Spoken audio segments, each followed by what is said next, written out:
Hey everyone, welcome to a Sunday night stream. So, CDL Atlanta just finished up. I figured there would be some people that wanted to talk about the results. So, here we are.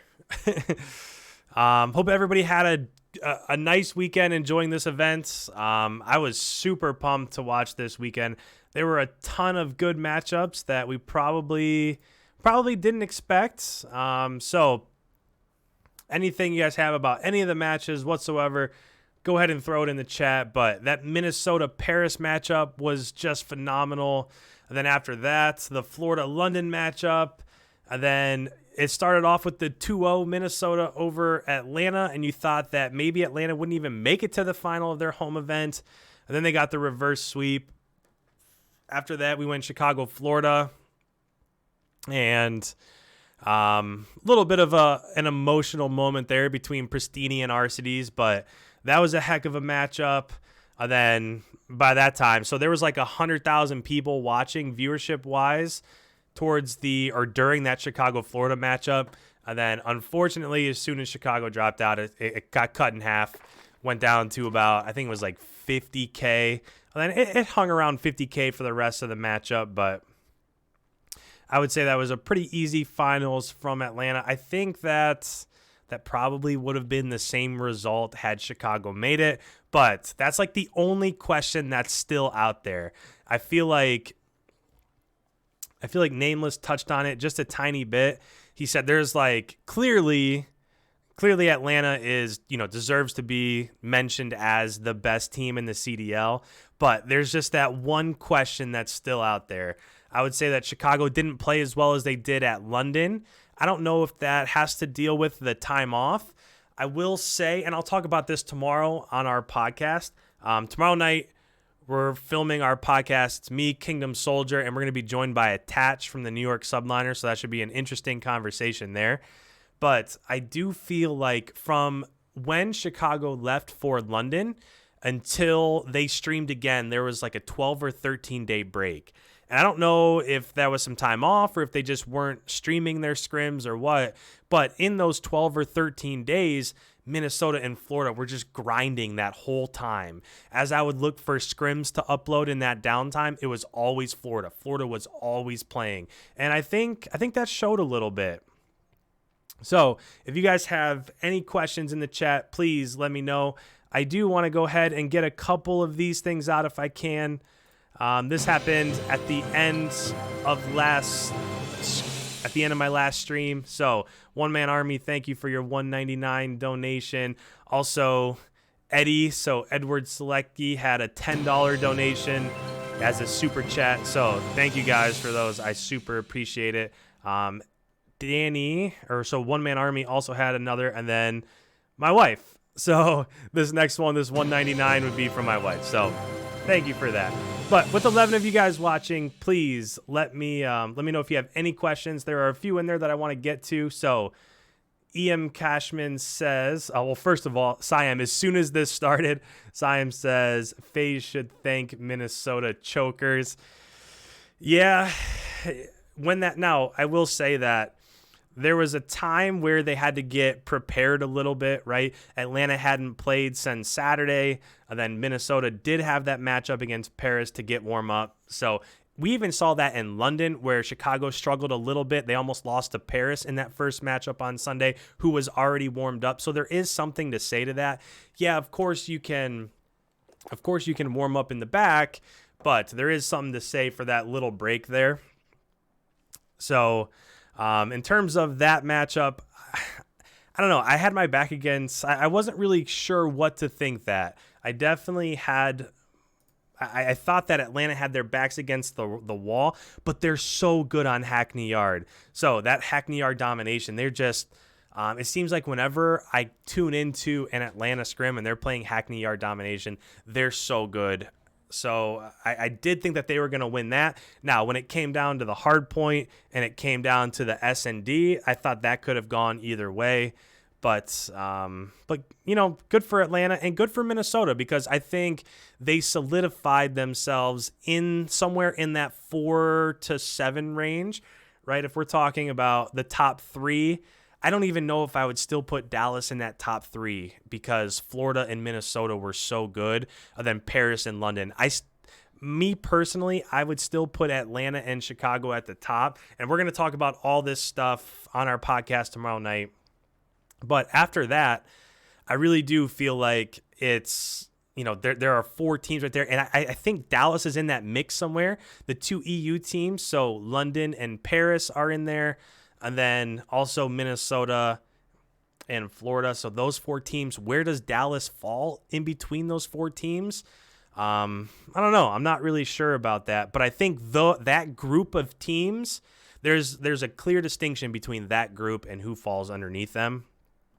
So after that, the London and Florida matchup, and we'll kind of get caught up on the chat here because I don't want to miss out on too much.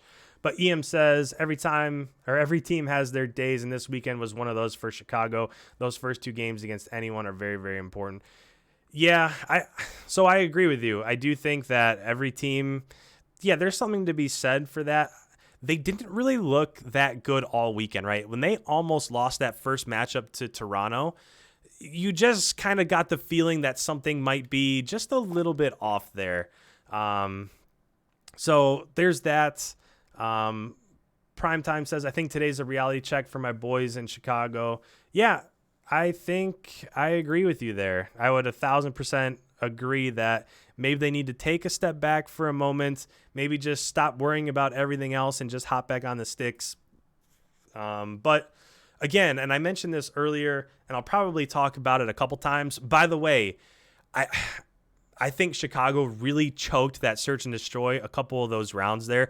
That has already been filmed. It's already been analyzed. I put a lot of time into that video. It's going to be uploaded tomorrow at 1 p.m. Eastern Standard Time here in the U.S. So make sure you check that video because I think they easily could have been up 4-0 in that gunrunner search and destroy against Florida. So we will absolutely talk about all of that. But yeah, the point that I was getting at was between where they left for the London event and the time where they had their first scrim, there was 12 days off there. So while we say that every team has their days and this might be a reality check, I think they just have to get back to grinding. I think just reset yourselves, go home, be motivated by this loss, be fueled by it, and then go from there. EM says, it hurt seeing them go out like that, especially against Florida. Yeah, I agree. And one thing that I will talk about is I will say that there was that moment there between Arcides and Pristini. Bolt Gamer, thank you for the subscription. I appreciate it.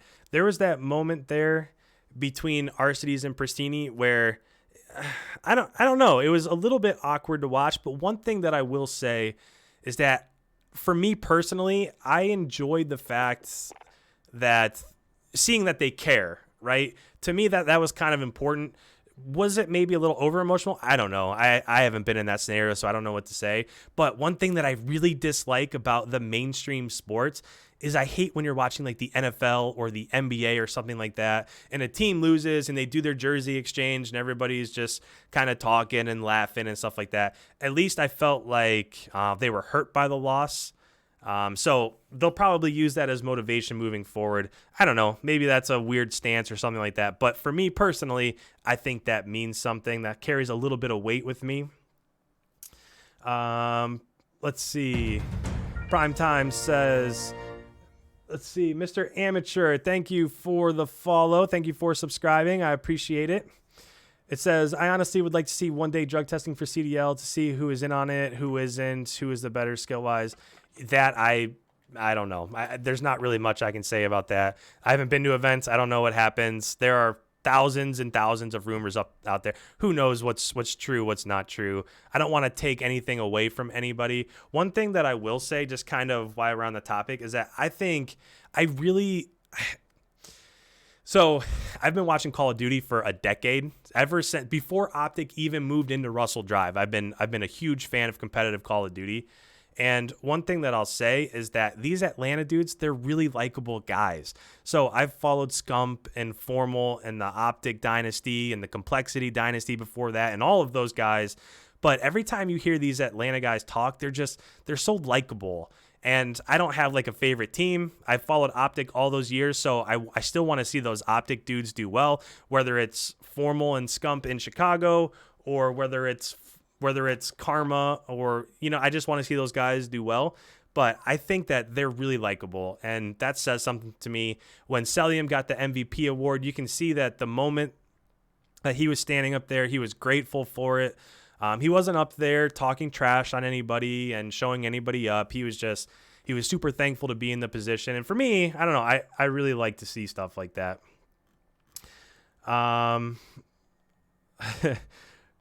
Corona says, what's up? What's going on, man? Thanks for tuning in to the stream tonight. Mr. Amateur says, it felt like they just wanted to beat Dallas and they were satisfied after beating them 3 times in a row. Yeah, again, I touched on that a little bit earlier. I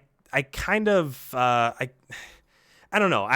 Listen, I'm not a coach for that team. I'm not involved with that team, but it just seemed a little bit odd to me, and I've laid this out just a couple minutes ago, but from the beginning of London until they scrimmed again. So in that time period, there was 12 or 13 days where there were no online scrims. And, do you get a ton of feedback from online scrims? I mean, that's debatable. Some teams do really well when they don't do well on LAN and stuff like that. But that's a long time off, right?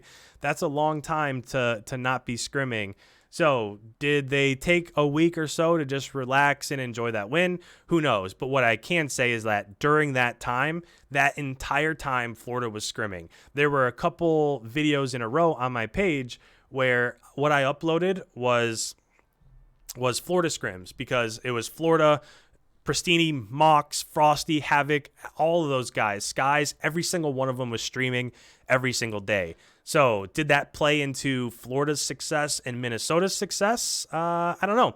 Probably a little bit, right? If they got 50 or 60 more hours of practice leading into this event than Chicago did, I would say that probably had a little bit to do with the outcomes that were there. Ian Fleming says, do you play competitive yourself like GBs? So now when I play pub matches on here, most of the time I just play the CDL playlist. So I really wish if there was a ranked CDL playlist, like a league play, like there's been in the past, that would be all that I played. I have played competitively in the past. I played a ton of GBs. I actually competed at MLG Columbus a couple of times. So I have played quite a bit competitively, so that's kind of where my background comes from. That's why I feel like I'm able to make the videos that I make, because I just have a decade's worth of playing game. I've probably played, I couldn't even tell you. I honestly couldn't tell you how many game battles matches I've played. So just playing Hardpoint all those years, I feel like I kind of get the idea of what's happening in these matches. So that's why I make the type of videos that I make. But yeah, I did compete during AW, I competed at MLG Columbus. I loved it. I had a fun time competing, but I'm not as talented as these guys. I mean, I play and I think I'm pretty good. I think I have like a 1.3 KD or something like that. And in this game, I think 1.3 is a lot more impressive than like the 1.8 that I had in Black Ops 4. It's just a totally different game. But back to this.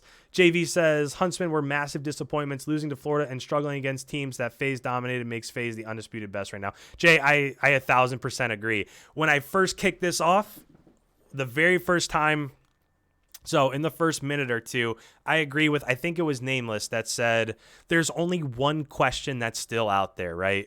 The only question that's left is, how would those two teams fare against one another? Because that's it. I definitely think in anybody's power rankings, you have to have Atlanta first. But this was also a bad tournament for Chicago, so that plays into it a little bit. But I will say that, yeah, absolutely. Atlanta's number one in everybody's power rankings. And then whatever is after that, who knows, right? From 2 through 7, that could be any mixture of teams. And again, there's the one question that's left is what's going to happen when Atlanta has a good tournament and Chicago has a good tournament and those teams meet in the final. Now, we won't be able to see that for a little while because the next tournament is in LA and Chicago's not there. So who knows what's going to end up happening there. But I don't know. I was a little sad that Chicago didn't have a good tournament here and we didn't get to see that matchup. Whitey says, feel like Arcidy's got in his own head too much about the match with Pristini. Yeah, absolutely. There's a lot that goes into that there. I do think that, there was a lot behind the scenes, right? There was a lot of discussion about the matchup and with twins. And every time those two are talked about, they always, whatever type of show it is, it always seems like, not that Arcidy's wishes he was on another team, because I don't think that's the case, but they do wish that they were playing together. So I think going into that, I think that was definitely a storyline. And how much did it play into it? I don't know. I think that I think Arcedy's had a good tournament. I think at London he had probably a down tournament, but this tournament he played really well. So I don't know. There's only so much that can be said about that. But I do think that it played a little bit. Breezy says, does Florida's run make OGLA look better or no? I don't think so. I would have never guessed that going into, so after our third weekend, that Optic wouldn't have any points whatsoever. That to me is super surprising. I'm a little bit shocked by that, to be honest. I don't know. That's tough. They had a rough weekend. Again, losing to Florida probably helps their case a little bit. So they lost to Florida and they lost to Atlanta. So they lost to the two teams that were in the finals. So, who knows what really, what goes into that. We'll see what happens when they finally meet at the LA event here in a couple weeks. Who are they scheduled to play at the LA events? So the very first matchup is going to be them and LAG. I think that now, if they lose at the LA event to the Gorillas, now we've got some issues on our hands, right? I think that Toronto had a little bit of success this weekend, taking Chicago all the way to that map 5. But if they lose to LAG, now all of a sudden it's time to maybe hit a panic button a little bit. A lot of people have talked about a trade, maybe with Seattle, right? Maybe Enable goes to OGLA, maybe JCap goes to Seattle. I don't think that helps Seattle by chance, but I think that might help OGLA. Who knows? I mean, there's a ton of things there. But yeah, I mean, I guess I get where you're coming from when you say, does that not make OGLA's look so bad? Their losses look so bad. And yeah, I get that. Moving on, Jay in the chat says, yeah, Chicago can't rely on their talent alone. They need to put in just as much practice as these other pro teams. Yeah, completely agree. That's kind of been a constant knock, right? That's kind of been a knock on Optic all those years, is that there are teams that are grinding and they're grinding and they're grinding. And maybe Optic wasn't grinding all that much all those years, just because, they would stream and they would play the BRs and stuff like that. So yeah, I could definitely see how that would have a little bit to do with it. But I think that this will motivate them, especially, that Gunless isn't happy winning like that. You darn well know that Arcides isn't happy after that. I mean, the kid was in tears following that game. So that those two players aren't happy. Envoy and Formal. So, I mean, look, everybody takes it a different way, but I think that this is just going to motivate them to prepare for the next tournament. After that, Trippy Max says, as a Chicago fan, I'm surprised and disappointed they didn't get to play ATL in the finals and on LAN. I know, I couldn't agree more. I am also both surprised and I'm disappointed by it. I think that's just the one question that's still out there, right? I know I've touched on it a couple times, and I think Nameless said it afterwards, but it's a great point. It's clear that Atlanta is the number one team right now, but if there's one thing that's out there, I think we would all agree that Atlanta is better than Florida when they match head-to-head on a good day, right? Florida had a really nice weekend, a really good tournament. Atlanta had a really good tournament, and when those two met, it was clear that Atlanta was the better team. And then if you think about it, Chicago just had a bad weekend. This was not the same Chicago roster that we had in London. They did not play the same tournament. So this would have been a matchup of a good Atlanta tournament with a bad Chicago tournament. I don't know. It's kind of hard to talk through that, but yeah, I want to see them. I want to see them play so bad. Primetime says, personally, being around a decade myself too, I think they need to change OGLA logo and name. What do you think? It just doesn't feel right, even knowing everything that went down. Yeah, I mean, I get it.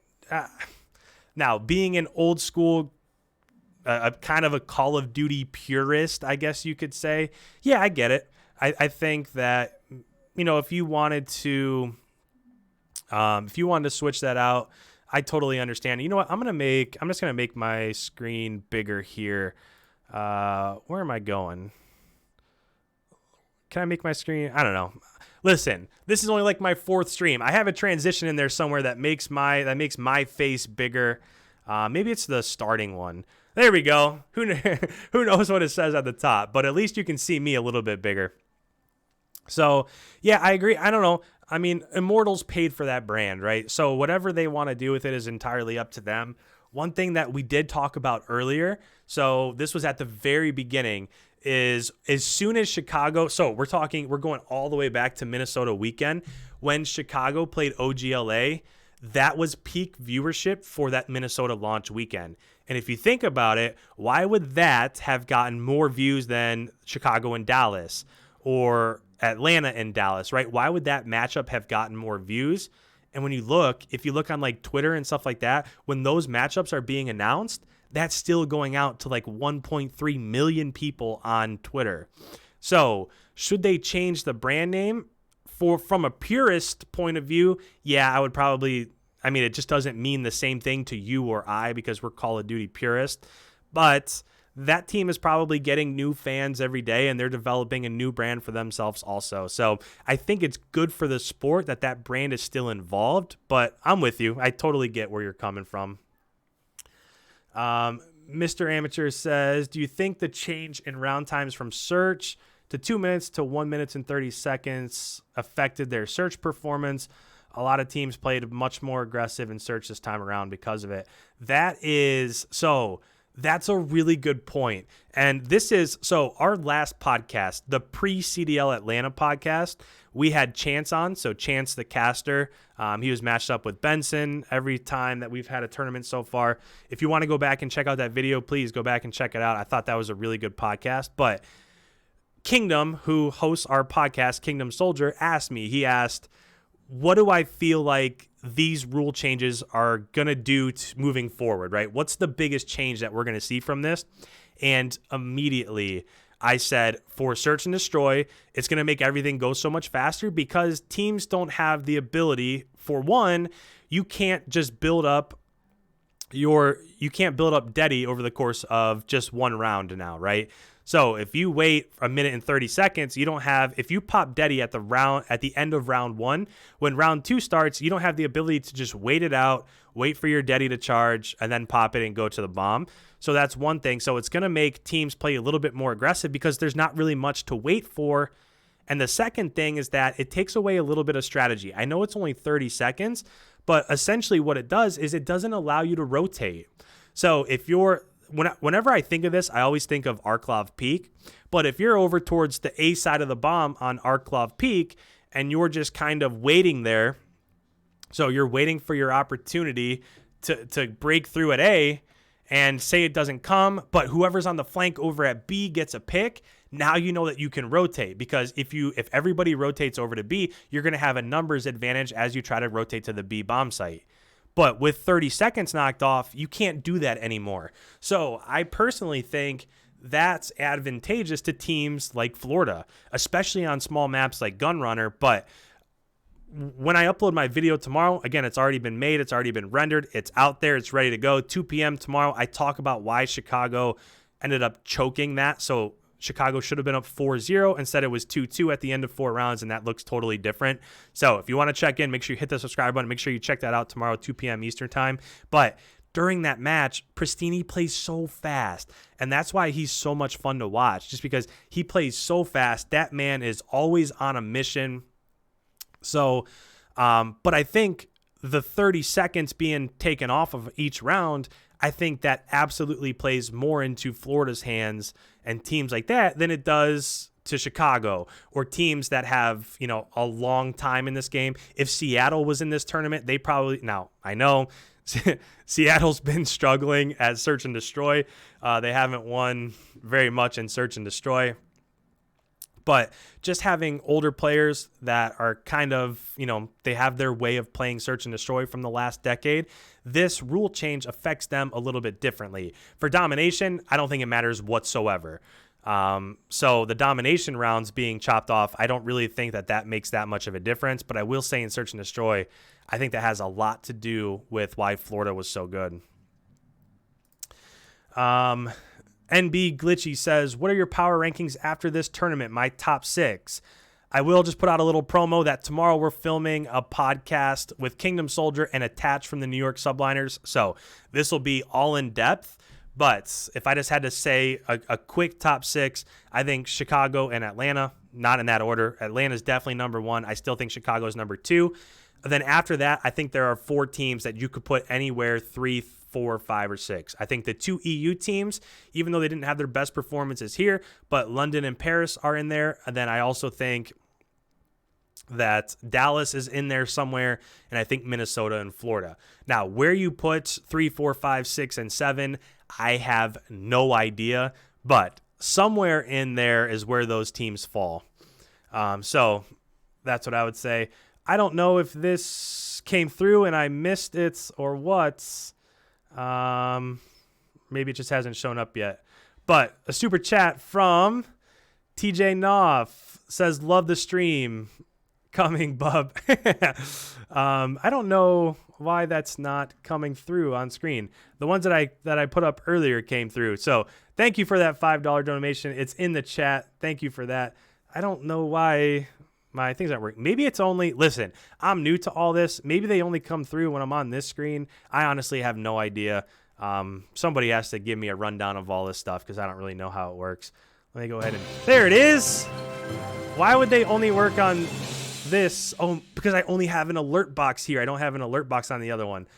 Unbelievable. Listen, I'll get there. I promise. This is like my 3rd stream. Give me a break. TJ, thank you for the $4.99. I appreciate it. But yeah, my power rankings, I'll go from top to bottom with those, but that's where I feel 1 and 2 are pretty set. And then 3, 4, 5, 6, and 7, I have no idea. I think if those teams were to match up 100 times, I think one team would probably win 55 times and the other team would probably win 45 times anywhere in those matchups. So who knows, but I think those teams are all really close. And then when you talk about the teams at the bottom, Seattle, Toronto, LAG, OGLA, those 4 teams. And I will say, I think New York's above those 4 bottom teams. I think New York has proven that they can compete, right? They've taken series off of Paris when they were in London. So I guess 3 through 8 really is a toss-up for me because New York would fall in there too. So that's kind of how I'm thinking at the moment. That's what I feel. Gabe Aldaco says in the chat, I don't even think Florida looked that good. Am I crazy?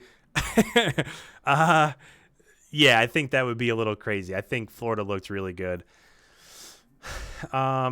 Breezy said, I personally think that OGLA's roster likely won't see much success in this title.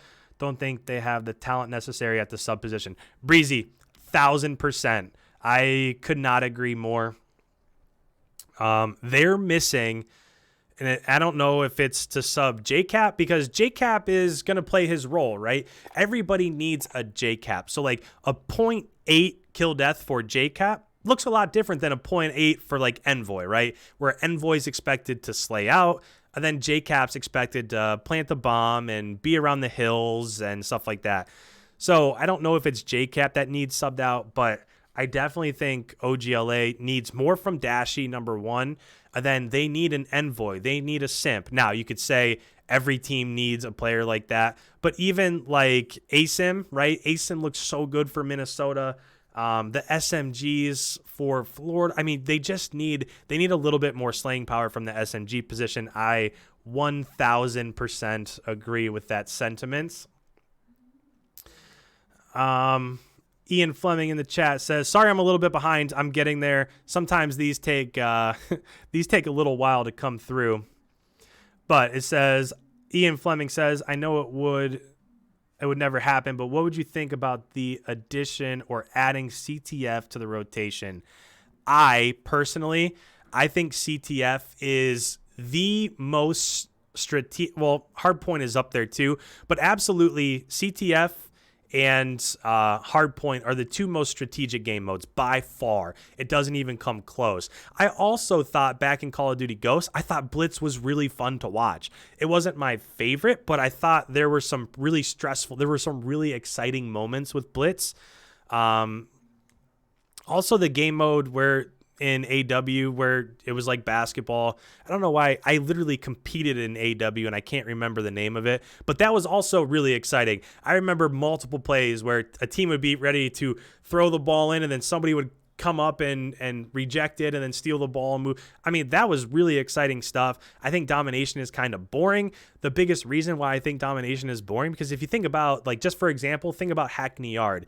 If you're playing on the map Hackney Yard, the only thing that you have to worry about is getting A-B control and spawn trapping the enemy team at C.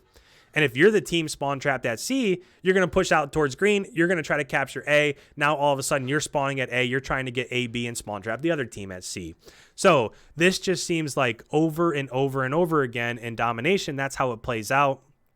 And for me, it's not very exciting. Actually, there were even times this weekend where I remember Merc doing it, but Maven and Merc were casting a match. And, and there was one point in time where Merc was like, I don't know. I don't know what's happening. I'm totally confused. I'm lost. I don't know what's going on. That just made me laugh because there are times that are like that, especially when you're talking about maps like St. Petrograd. If you're playing domination on St. Petrograd, that map can be all over the place. Hackney Yard is a little bit more structured. You want A, B, spawn your enemy at C. But yeah, for me, it's just, even back in Ghost, I didn't really enjoy it, right? I didn't like domination when they were playing domination. So that's just, I don't know. That's just my personal thoughts. Capture the flag, I absolutely adore. Whether you're on the offensive, whether you're capping a flag and holding it, whether you're trying to return a flag, capture the flag is absolutely, I love Hardpoint. I think Hardpoint's the pinnacle of Call of Duty from a viewership standpoint, but I think right underneath that is capture the flag. That's a great point. Let's see. Disappointment in Minnesota, should have beaten FaZe. I know, Siam, I'm with you, man. I agree. That would have been, it would have been good for, I don't know if it would have been good for viewership, but I was going to say that probably would have been good for Chicago, but Chicago didn't even get there. But I think a finals of Florida and Minnesota would have been really awesome. That would have been a great matchup to see there. Just one point that I'll talk about that I talked about earlier, and I think you were in here for that. But again, Minnesota already came, right? Minnesota went to map 5. So they already played that day. They played a little bit earlier. So they just played a 5-map series not too long ago, and Atlanta was kind of coming off the bench there. So they hadn't played at all that day. And I think that plays into that a lot. Even going back to London, same thing happened. Chicago almost lost to Paris after Paris just played in a knockout elimination. It took a valiant effort from Chicago to even make it to bracket play, to make it to the final. So I think that plays a little bit into it. But once Atlanta kind of gets their stride, I don't really think there's much getting in their way. They're so good. JV in the chat says, don't worry, guys. They will play each other in April on Chicago's home floor unless one of them chokes, but I doubt it. I assume you're talking about Atlanta and Chicago. Let's hope. I just want to see the matchup because right now, 1,000% I put Atlanta as number 1, right? And I put Chicago at number 2, but I just want to see it happen. The other thing that I'll say, if you take a look at the standings, so if we take a look at the standings, you know what, maybe let me go ahead and I think I have another point of view here so I can show you guys some stuff. Let me switch this around because I do want to talk about the standings. If I go ahead and go into, sorry, again, I'm learning all this. If if I go into this setup, so here we go. If we talk about the standings here, one thing that I want to point out is that let's look at the CDL points here. So, wait, these aren't updated. I just saw an updated one. I could have swore. So, essentially what I saw was that Chicago had 70 points right here. I think these are after, these might be after, I don't know. But I saw updated CDL points. And with those updated CDL points, Chicago had a 20-point lead on Atlanta. So I don't know what the breakdown was specifically, but they had a 20-point lead.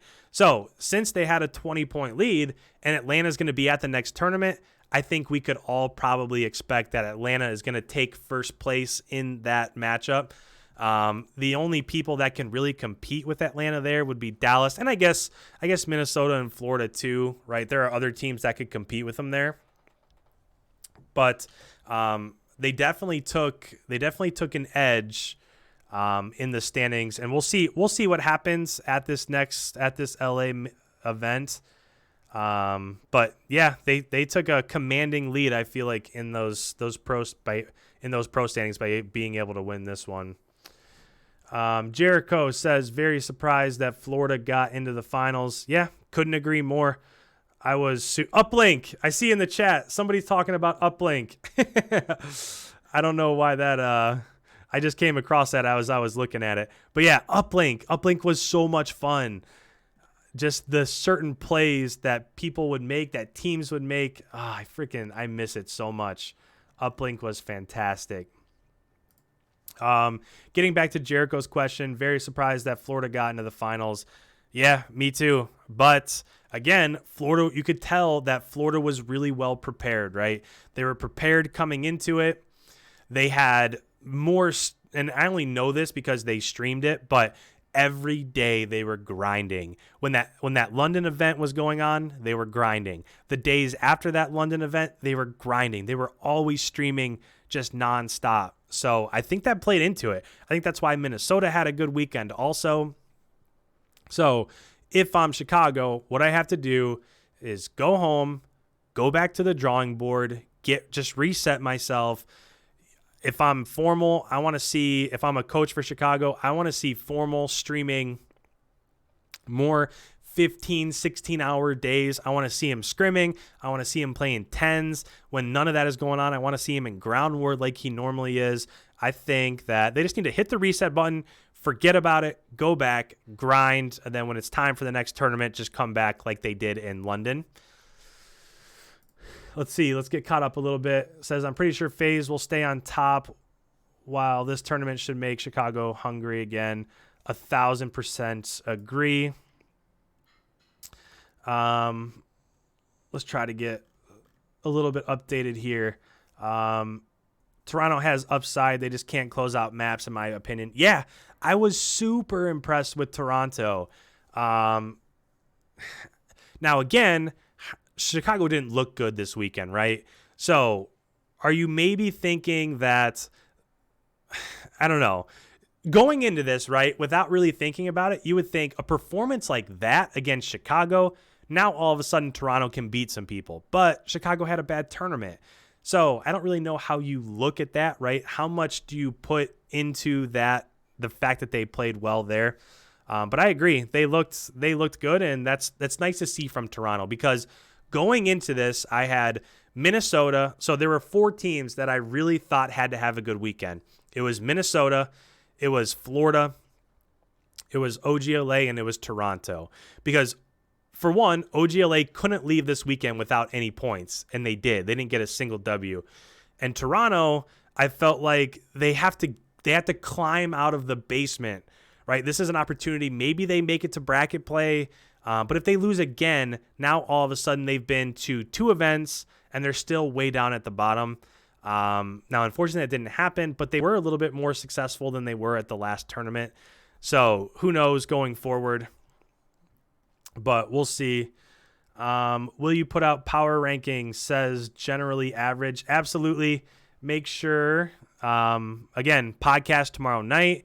It'll be uploaded on Tuesday, so make sure you watch that. We'll go all the way through the matches, talk about the bracket. We'll talk about our updated power rankings. So all of that will be there.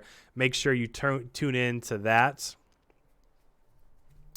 Austin, you said that's literally not what we saw at all this weekend, though. What do you mean? I'm interested. What exactly? That's literally. I don't know if you're referring to me or if you're referring to somebody else. Let me know. Let me know what you were talking about there, because I'm not real sure. I know it's been a little while since that chat has come through, so I'm not real sure exactly what you are referring to. As we go down a little bit more. Let's see. What plays Chicago? Yeah, I agree. So Ricardo in the chat says they need a break talking about Chicago, and I agree. I think a break could be good for them, right? I think that this was probably a little bit stressful. I think that their emotions are probably a little bit all over the place. So if I'm Chicago, I probably just take some time off. If they had to be rushed back into another tournament, I think that might affect them a little bit. So with that, I don't know. Just take this tournament off and then take the time, take 2 weeks or so to settle yourselves and then go from there. Let's see. This week they won't play. You're right.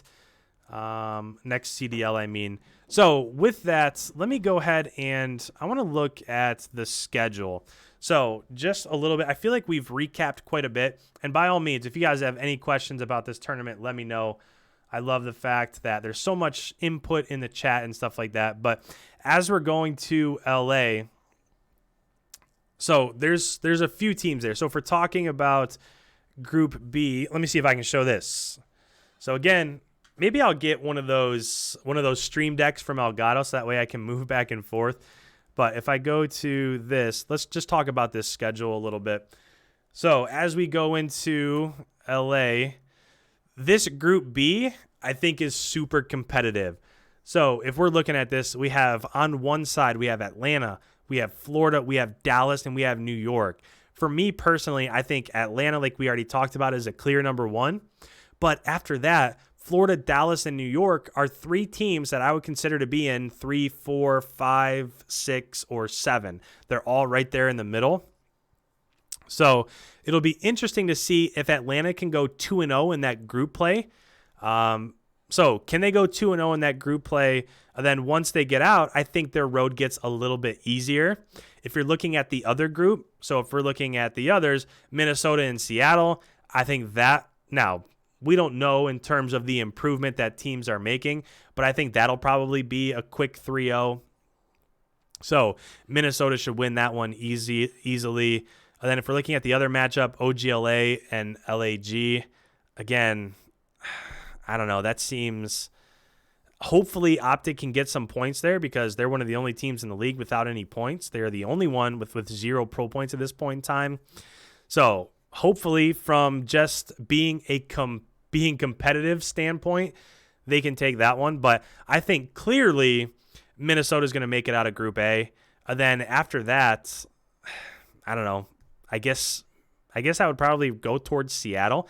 I think this is a good opportunity for Seattle to go ahead and break through and actually make it out. But that Group B, Atlanta, Florida, Dallas, and New York, that's a tough one. So I do think there will be some challenges there, and that's good, right? We want to see Atlanta tested a little bit more. I think they'll beat Florida. I think Dallas will probably beat New York. And then with Dallas there, maybe that's a potential Atlanta-Dallas matchup that we'll be able to see. So, that would be – we'll see what happens. And as we go through and we break down the next bracket, so this podcast coming up will be a recap with Kingdom Soldier and Attach. It'll be a recap of this event. The following one will be a preview for the LA one. So after that, we'll do a preview for LA. Then the following week will be after the LA tournament. So it's kind of nice having 2 weeks off, right? Because this week's podcast, we get to go back and we get to talk all about this current one that we just watched. The one after that, we get to preview the LA event. And then the following one, we get to talk about the LA event. So just real quick, let me look through the chat, see if anybody has anything. As we look through this, it says people are sleeping on Dallas. Dallas is the best in my opinion. Once the young guns get comfortable, they will start winning again. Siam, I don't disagree with you there. I do think that they are underrated. I think so. Just think about this for a second. If you replaced Shotzi, and I think Shotzi will get there, right? He's so talented online. I think he just has to be in that situation a little bit. And once he is in that situation, it'll become more natural to him. But think about if you were to replace Shotzi with basically any other top 20 SMG. I think that Dallas probably beats Chicago when they're in London, and I think the rest of this looks totally different. Not saying that they're better than Chicago. I think Chicago is clearly number 2 right now, still in the power rankings. They just had a bad weekend. But I won't sleep on Dallas, that's for sure. I think Dallas is really good. So, yeah, Siam, I totally agree with what you're saying in the chat. Skies was frying in this tournament. Yeah, Skies is great. I love tuning into Skies. I love watching him. Maybe, so on my Twitter, so at Twitter, at IconNationYT, a few times I've put out polls and I've said, I'm going to be breaking down this map from Florida. And I put out a poll and say, who do you want me to from whose point of view do you want me to break it down, from Pristini or Skies or Mox or Frosty or Havoc, or who do you want me to follow? Whenever people vote on that, they always vote Pristini. I think just because he's the most popular name. But yeah, Skies is so good, and that's just their team, right? Everybody on that team has the ability to pop off at certain points of time, and that's definitely him. Ricardo says they're good. Clayster played good at the end. Is a team game they need to clutch up.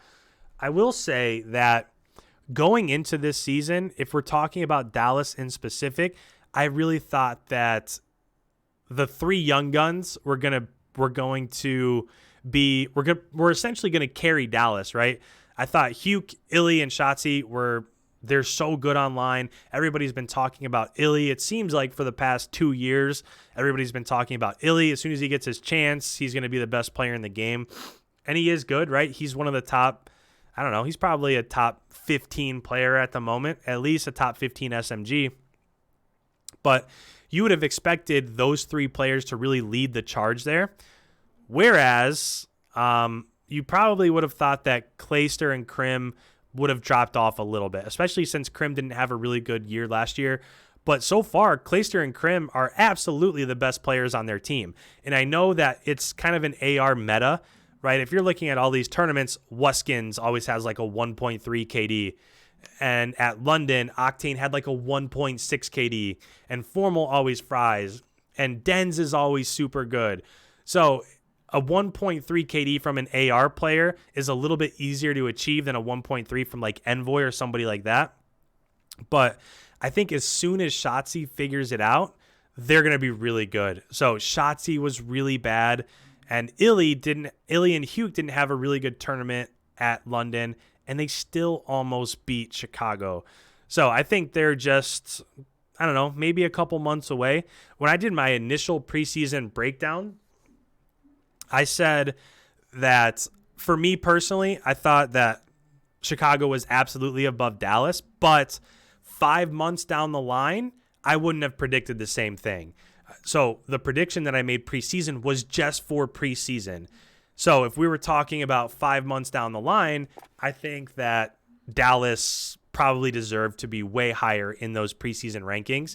And again, a lot of that is just the time that it takes to just get used to everything, right? All those experiences that Illy and Shotzi have to go through. And I made this prediction, okay? So the very first weekend, I said, I just don't think that they're going to be ready. And the reason being, and I took a lot of flack because people said, well, Shotzi's been on the main stage in Halo. Well, it's a little bit different here, okay? So if you're talking about, there was an Overwatch tournament today. So the Overwatch tournament, I think it had like 65,000 viewers. This was during the finals. So Overwatch tournament, 65,000 viewers. Call of Duty League tournament had like 60 or 65,000 viewers. Then there was a DreamHack event for Halo, and it had like 300 or 400. So there's a big difference in being on main stage at a DreamHack tournament for Halo. And I don't have anything against Halo, right? I love Halo. Halo was the very first game that me and my friends would all get together. We would bring all of our massive Xboxes down into a basement, and we would have 16 people with all different controllers all hooked together, and we would LAN that way. So it's not that I have anything against Halo. I love it. It's a big part of my gaming pastime. But being on main stage in a Halo event is a heck of a lot different than being on main stage when you've got 50, 60, 100,000 people watching you. Getting back into some of the questions in the chats. Primetime says, I kind of feel like even with how this weekend worked out, next week's viewership without Chicago is going way down. Other than to see team changes, kind of hypeless. Yeah. Primetime, I agree with you. I get what you're saying. Now, I thought this was bad timing, and I'll talk about this in a second, but as soon as Chicago lost, all of a sudden, all the hype was gone, and it went from over 100,000 viewers. It immediately dropped down to 50,000. Viewership was instantly cut in half from 100,000 to 50,000. Now, the other thing that I'll say, and the comments were a little bit toxic, but if I'm in charge of an event, I probably don't put that hype battle right in front of the finals, because think about it from a viewership standpoint, and you don't know, even if Chicago had won, everybody that's in that chat instantly wants to see Chicago versus Atlanta, right?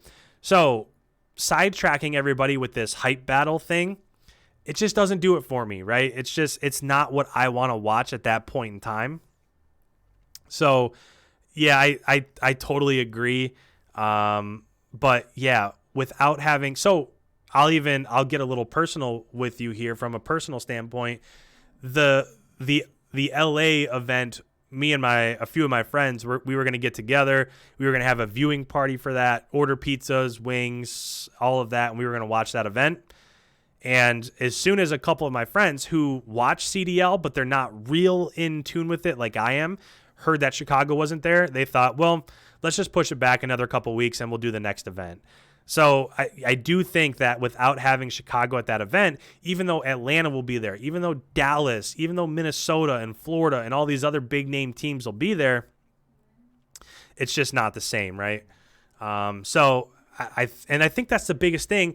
I'm hoping that over the course of the next year or two, I'm hoping that a lot of people gravitate towards some of the younger players. And of course, you can talk about Abizi, you can talk about Simp and Celium and all those guys in Atlanta, but also Envoy, right? Even the young guns that are on Florida and Minnesota. Right now, I think there's so much viewership that wants to tune in and see the old Optic guys that over the next few years, when they start to retire and get out of the game and do something else, I'm hoping that Envoy builds up his following, and I'm hoping Simp and Abizi and Celium and those guys take a lot of viewership their way, because I think the game needs it, right? I think they need to do well in terms of viewership. Deanra says Scuff Team of the Week. I don't know if that's if you want me to say who my Team of the Week is, or if that's an actual thing. I don't know if if Scuff tweets out a Team of the Week, but obviously it has to be Atlanta, right? What they were able to do, even though they got pushed by Minnesota, what they were able to do, and I think they lost a map to London also, so they got pushed a tiny little bit by London. But yeah, I mean, it has to be Atlanta, right? They have to be the Team of the Week.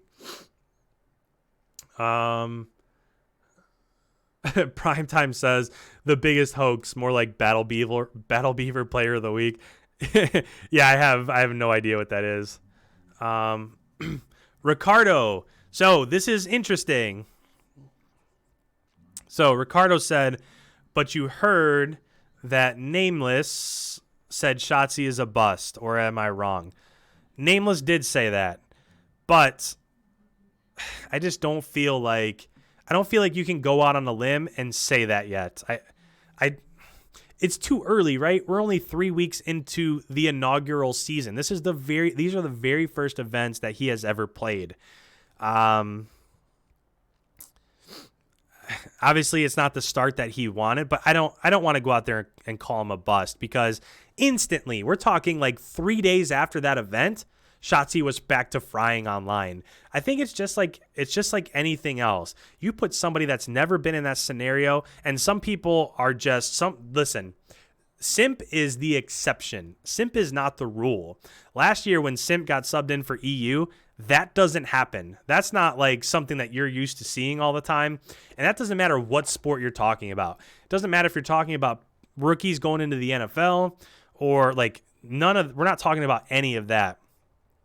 We're saying that just doesn't happen very often. So Simp coming out and doing what he did last year, don't expect, no matter how good Illy was the previous 2 years online, no matter how good Shotzi is when he's scrimming online, it's just different. So I don't feel comfortable calling Shotzi a bust, because I don't know, I don't feel that way.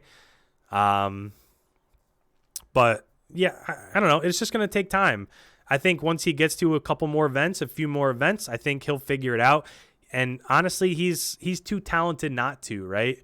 He's too talented to go the entire year having a negative KD and not being the performer that he is online. It just takes a while. So I don't want to call him a bust, but it just takes a little bit. Let's see. Where are we at? Envoy being on the Huntsman with Hex and Scump. He should capitalize on that and get his brand out there. Yeah. Asu, is that how I say your name? If I pronounce it wrong, please let me know. But yeah, I agree. I think if you're in that situation, Envoy, and I think he's trying, right? I think so I follow all these guys on Twitch. As soon as one goes online, instantly you see Scump go online, Formal go online, Envoy go online, and not so much Arcides or Gunless. They've started to a little bit recently, but those three instantly go online. So I think he's trying to build up his following and stuff like that. I think it just takes a little bit of time, but being with Hex, being with Chicago, it's just a matter of time. He'll get there. I think as soon as, and who knows if it's next year or 2 years or 3 years from now or whatever, but as soon as Scump and Formal go away, Envoy, I really think his numbers are going to skyrocket, because if you're talking about streaming Call of Duty on Twitch, if you log in, obviously it's carried by Scump and Formal, but after that, Envoy's right there. So the people out there are going to want to watch competitive Call of Duty, and I think he's next in line. I think, just imagine if Simp streamed. Now, that would be a different story. I don't know what would happen if 2:30 Eastern Standard Time, when all these teams get on to stream, if Scump went live and Formal went live and Envoy went live, and then all of a sudden you had Simp and you had a BZ and you had some of these young guys also going live. Now, I don't know if they're too focused on winning or they don't want to put up with, trying to entertain a chat and all that also. But if those guys were going live, I think they would be getting, I don't think that they would get the Scump numbers. I don't think anybody in the Call of Duty community right now can get the Scump numbers, but I think they would be pretty close, right? Diener says Scump team is the top 5 performers of the event. Oh, man. Oh, Scuff team. I gotcha. Top 5 performers of the event. Oh, boy, that would be tough. I feel like you could just take off. I mean, this would be a cop-out, but everybody from Atlanta played so well. Whereas, like, on opening weekend, Abizi had a really bad weekend. That didn't happen. It seemed like every other map. Obviously, Celium popped off. Simp does what he does. Abizi was that aggressive SMG. You didn't hear quite as much as Major Maniac, so perhaps you could sub him out. Formal didn't really have a good weekend either. I felt like the AR play from Assaults with Minnesota was out of this world. Minnesota was so good. I'm really excited for them moving forward. Skies was a beast, right? Those two players were phenomenal. So I guess you would have to consider them a little bit if we're talking about by position. But yeah, those guys were so good. Let's see. Like Scum said, LAN is not the same as online. Yeah, I agree. It's absolutely not the same. 38 people. I just want to take a moment. Thank you guys so much for tuning in tonight. We're just kind of hanging out here. My initial thought was that I would just go through and I would just play some Call of Duty, but there have been so many questions in the chat. I've been live for an hour and 2 minutes. I have no idea that I didn't realize that I was talking for an hour and 2 minutes straight. But yeah, anything you guys want to talk about in the chat, just go ahead and throw it down there. I'm really enjoying this interaction. We have 40 people. Welcome, everybody. Thank you guys so much for tuning in. Let's get caught up a little bit. Ricardo says, when Scump, Formal, Clayster, Crim6, Karma, JCap retire, it's not going to be the same. Yeah. That's why, so like we've talked about with viewership, I just hope some of that viewership goes over to these new squads. And I would love to see Simp start to stream. If Simp streamed, I know we just touched on this, but I think he would be right up there with Scump. I really do. I think with what he did at the end of last year, with winning playoffs with EU and then winning champs and then winning MVP, so many people started to tune into what Simp was doing and they learned who he was. So while I agree that you can't replace the old players in terms of viewership, I think if Scump and Formal and those guys can hang around for another couple of years, now all of a sudden, while everybody's getting all that publicity, Envoy will be getting that also, and Simp will be getting that also, and Abizi and all these young guns will also be getting that publicity. So I think we just have to transfer that a little bit from kind of the vets to some of the young guns. Let's see. Primetime says, going back to the viewership thing, do you think CDL dies out without Scump, Formal, from etc. from the old OG? That's funny. We kind of just touched on that with me not reading your comment. But yeah, I could see that. I don't think it's going to die out, right?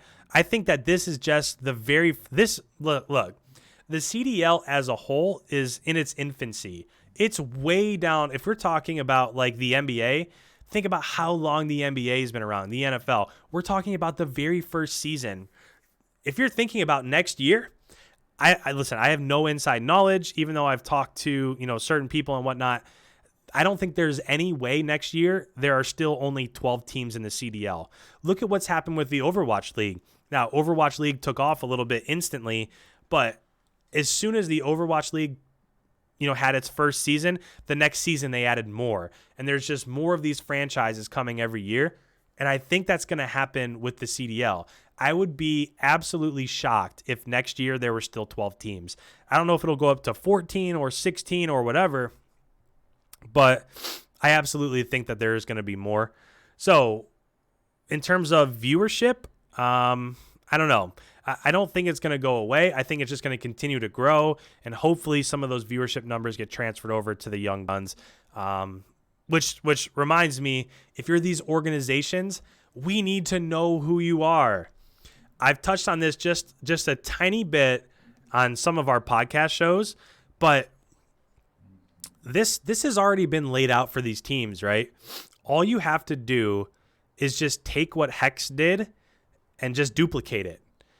If you have some sort of a vision type show and you just do that with Atlanta, and I know teams have started to do this, I'm not saying they're not, but that's the ticket, right? All you have to do is just make a series, follow these guys, get interviews, show some of the matches that they were in, some of the hype moments. I mean, literally, you just have to do that same thing. And you're even seeing this from, I know I keep going back to some of the other professional leagues, but if you watch the NFL and you tune into, so I'm a Cleveland fan. I live in like the suburbs of Cleveland. One of the things that I watch is I'll watch the Visions, and now it's called the Hunt from Chicago. I'll watch those, but the Browns have a Building the Browns series, and every time that comes out, I watch it within like the first 2 or 3 hours that it comes out. So not only have gaming organizations started to do this, and you've seen this with the Heist, with 100 Thieves, but now professional sports teams are starting to do this also. So if you're a team like Toronto and you want to improve your publicity, come out with a video series. Make people stream. Maybe not make them stream, but it's no secret, right? Everybody follows Optic because they put themselves out there the most. It's before the CDL started, when Scump was streaming and he got hosted by Ninja, he had like 80, 90, 100,000 people that one night. And it's just, you just have to put yourself out there. So if I'm Atlanta, I know that they're really focused on winning, but there's so much film out there now that everybody knows what Atlanta's doing anyways, right? I mean, you can tune in, you can see what their strategy is on Hackney Yard domination. You can see what they try to do on St. Petrograd Hardpoint. So I know that you might lose a little bit in terms of what you gain from practicing and people not seeing you practice, but you'll gain so much more just by putting yourself out there. Now, all of a sudden, you can stream and you can get subs and Twitch Prime subs and all that stuff. You can get super chats or whatever the case may be. So yeah, just put yourselves out there. See if we can get caught up a little bit here on the chat. Siam says Gunless is playing average. Yeah, I could see that. I don't think he had a terrible event. I think that it's really clear that Envoy is the best one on their team. I think Formal didn't have his best event either, but Formal's kind of irreplaceable. So Envoy from a slaying standpoint and Formal from that main AR standpoint, I don't think those two players can be replaced. But Gunless and Arcides had his moments. One thing that I don't like, and maybe we'll touch on this tomorrow during our podcast, but one thing that I don't like is I don't like when Arcides snipes in Search and Destroy. I think every team tries to have that simp player. They try to have that dashy, that illy player. And every time Arcides plays like Arklov Peak where he tries to snipe, he just doesn't have the same effect that a simp or an illy does. And that's nothing against Arcides, because I think Arcides is unbelievable. I think he's a fantastic player. He's absolutely like a top 15 player. But I just want to see their roles get switched around a little bit. Let's see. Redcliffe says in the chat, what do you think of Arcides and Preston's emotions after the match? So, Red, I've touched on this just a tiny bit. But for me, while it was a little bit emotional, me personally as a competitor, to me, that just means that they really, really care. I don't know why it didn't work out that they're not playing on the same team, and I don't know if anybody really ever will know why they're not playing on the same team. But one thing I will say is that, to me, it just shows that they really wanted to win that matchup, and Arcides was so upset by it that he was a little emotional, right? He cried a little bit. So, again, I touched on this a little bit ago, but I can't stand when, and it doesn't matter if you're in the EU and you watch soccer or you're from America and you watch the NFL, but say there's a game and one team gets blown out. Say if you're in the NFL, say it's like 35-10 or something like that, you get absolutely blown out. Then there's the post-game, there's the post-game interviews and stuff like that. And then you see like the two quarterbacks come together and exchange jerseys, and they're giving each other high fives and they're laughing it up. And they're just like, for me, that really gets under my skin, because as a competitor, it just seems like if you really care about the game, like Arcides and Pristini did, then you're going to have a little bit of a different reaction to that moment. So for me, I don't know. It was a little tough to watch. I felt bad for him. But for me personally, I like the fact that they care that much. To me, that just means that Arcides is going to go home. He's not going to take a week off. He's going to get home. He's going to fire up his PS4. He's going to grind out the game, because next time that comes up, he wants to be the team that's on top.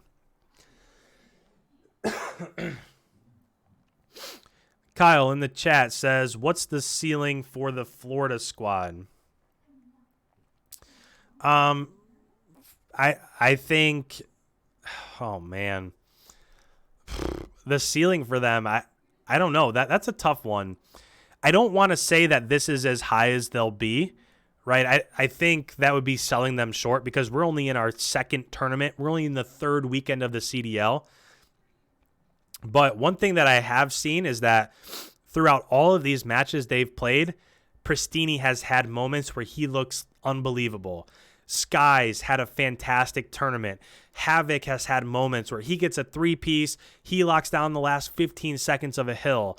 All of those guys, Mox and all of those guys, they have the ability to play out of their mind. So with them, if they can just get the consistency up, I think that they're going to be a team to look out for. Will they ever be Atlanta? I don't know. Did they just have a good tournament where they played really well and Chicago didn't play that well? I think that's part of it. If Chicago and Florida played 100 times, I think Chicago's probably going to win, I don't know, maybe 60 of those matches, and Florida's going to win 40.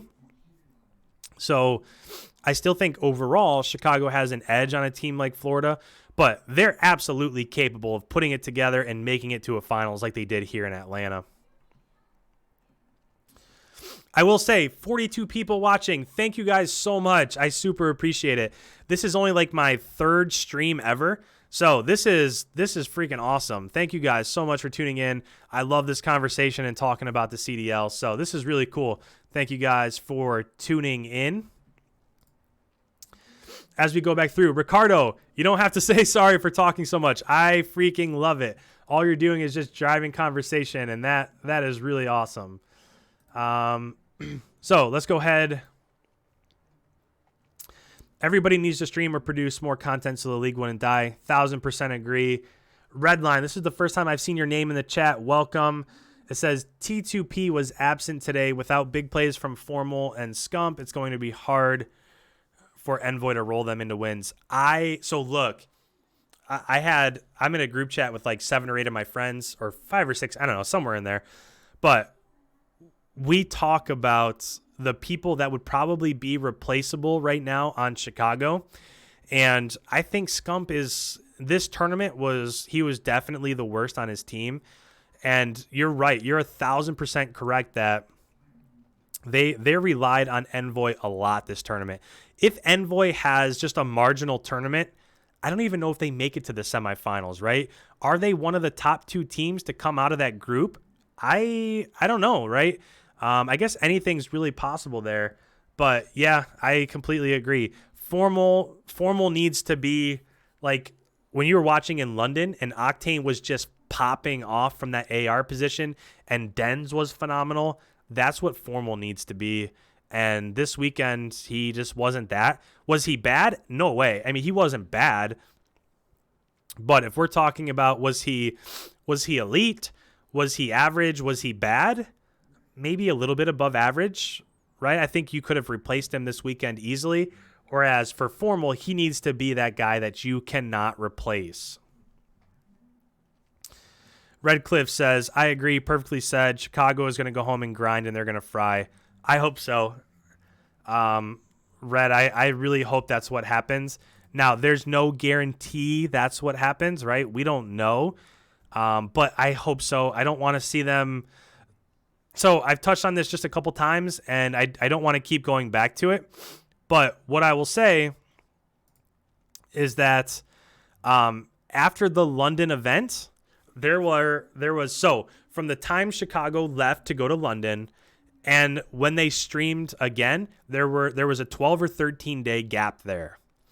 And for me personally, that's way too long, right? If you're gone for 4 or maybe 5 days going to London, the day you get back, you have to be motivated and you have to stream, you have to scrim, you have to put in those 10, 12, 14-hour days like Formal does when he's on his grind. So yeah, I hope that this is motivation for them. I hope they go home. They don't just, they don't just throw in the towel and, you know what, let's take another week off because we don't play for 2 tournaments, right? In my mind, that would be the worst thing that they could do. The worst thing that they could do is go home, think, you know what? We don't play this next LA event, so let's just take it off. Let's just take a little vacation. Let's go to the Bahamas or let's fly out to California or something. No. Get home. Start on your grind immediately. I think for me, that's what they have to do. I do think that they'll do that, but I'm just hoping they don't take time off. Deanra says, and sorry, I know my responses to your guys are pretty spread out. So it takes me like 4 or 5 minutes to really explain my thoughts. So when I go back and read the chat, I'm trying to pick up from where I just left off. And sometimes like I'm going back like 8 minutes to answer questions. So I apologize. I know this might be a little bit all over the place. Deanra says, which new cities do you think will get teams in the future? I don't know. I'm hoping. So one of the biggest investors in Call of Duty, or even kind of esports as a whole, if you think about 100 Thieves and their sponsorship from Rocket Mortgage is owned by Dan Gilbert. Dan Gilbert owns the Cleveland Cavaliers. I'm a Cleveland fan. I live outside Cleveland. I would love for there to be a Cleveland team. Now, I know that's not going to make waves, right? People aren't going to get real excited about it, but I would love to have a team that's like in my backyard that I could root for. When I do my podcast with Kingdom Soldier, and he lives in the Seattle area.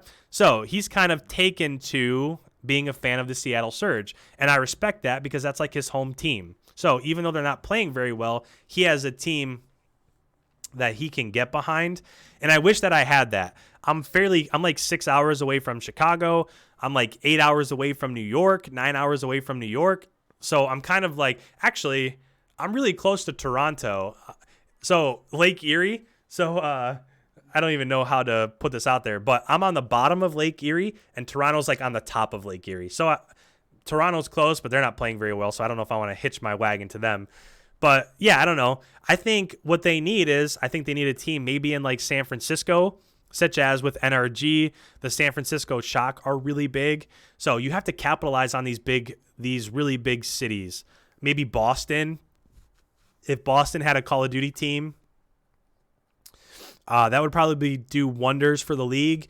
Maybe even like an Australian team. I know that that's really far away, but there are so many Australian players that are on, like Paris, for example. They have some Aussies on their team.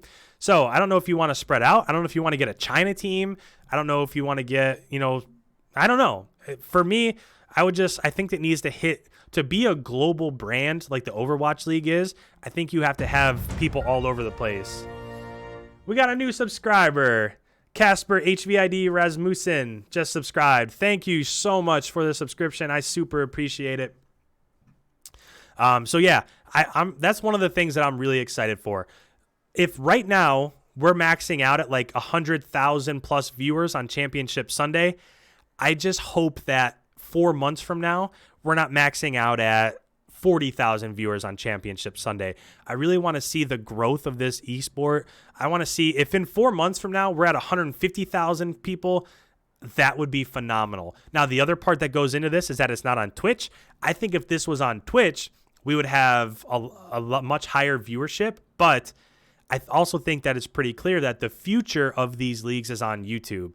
And not just because I'm on YouTube, maybe there's a little bit of a selfishness behind that, but I think Overwatch League going to YouTube and then the CDL going to YouTube, I think that slowly but surely a lot of people will start to tune into these events.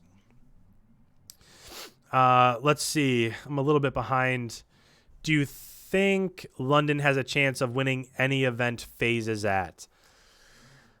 MJ Ballers, that's a fantastic question. Those of you that have put in stuff in the chat, I'm getting there. I promise. It just takes me a while to get through these because I like to be thorough. If anybody's watched my videos, you know that I like to be thorough in my responses. So I'm getting there. So do I think London has a chance of winning? I don't. So I'll preface this by saying that I think any event that Atlanta is at, they have the highest odds of winning. So do teams have a chance of beating Atlanta? Absolutely. Atlanta showed today that they can be beat, right? They were on the brink of defeat before they had that reverse sweep. So they showed that it's possible for them to get beat. But London's really good. If London has a good tournament, absolutely they can win.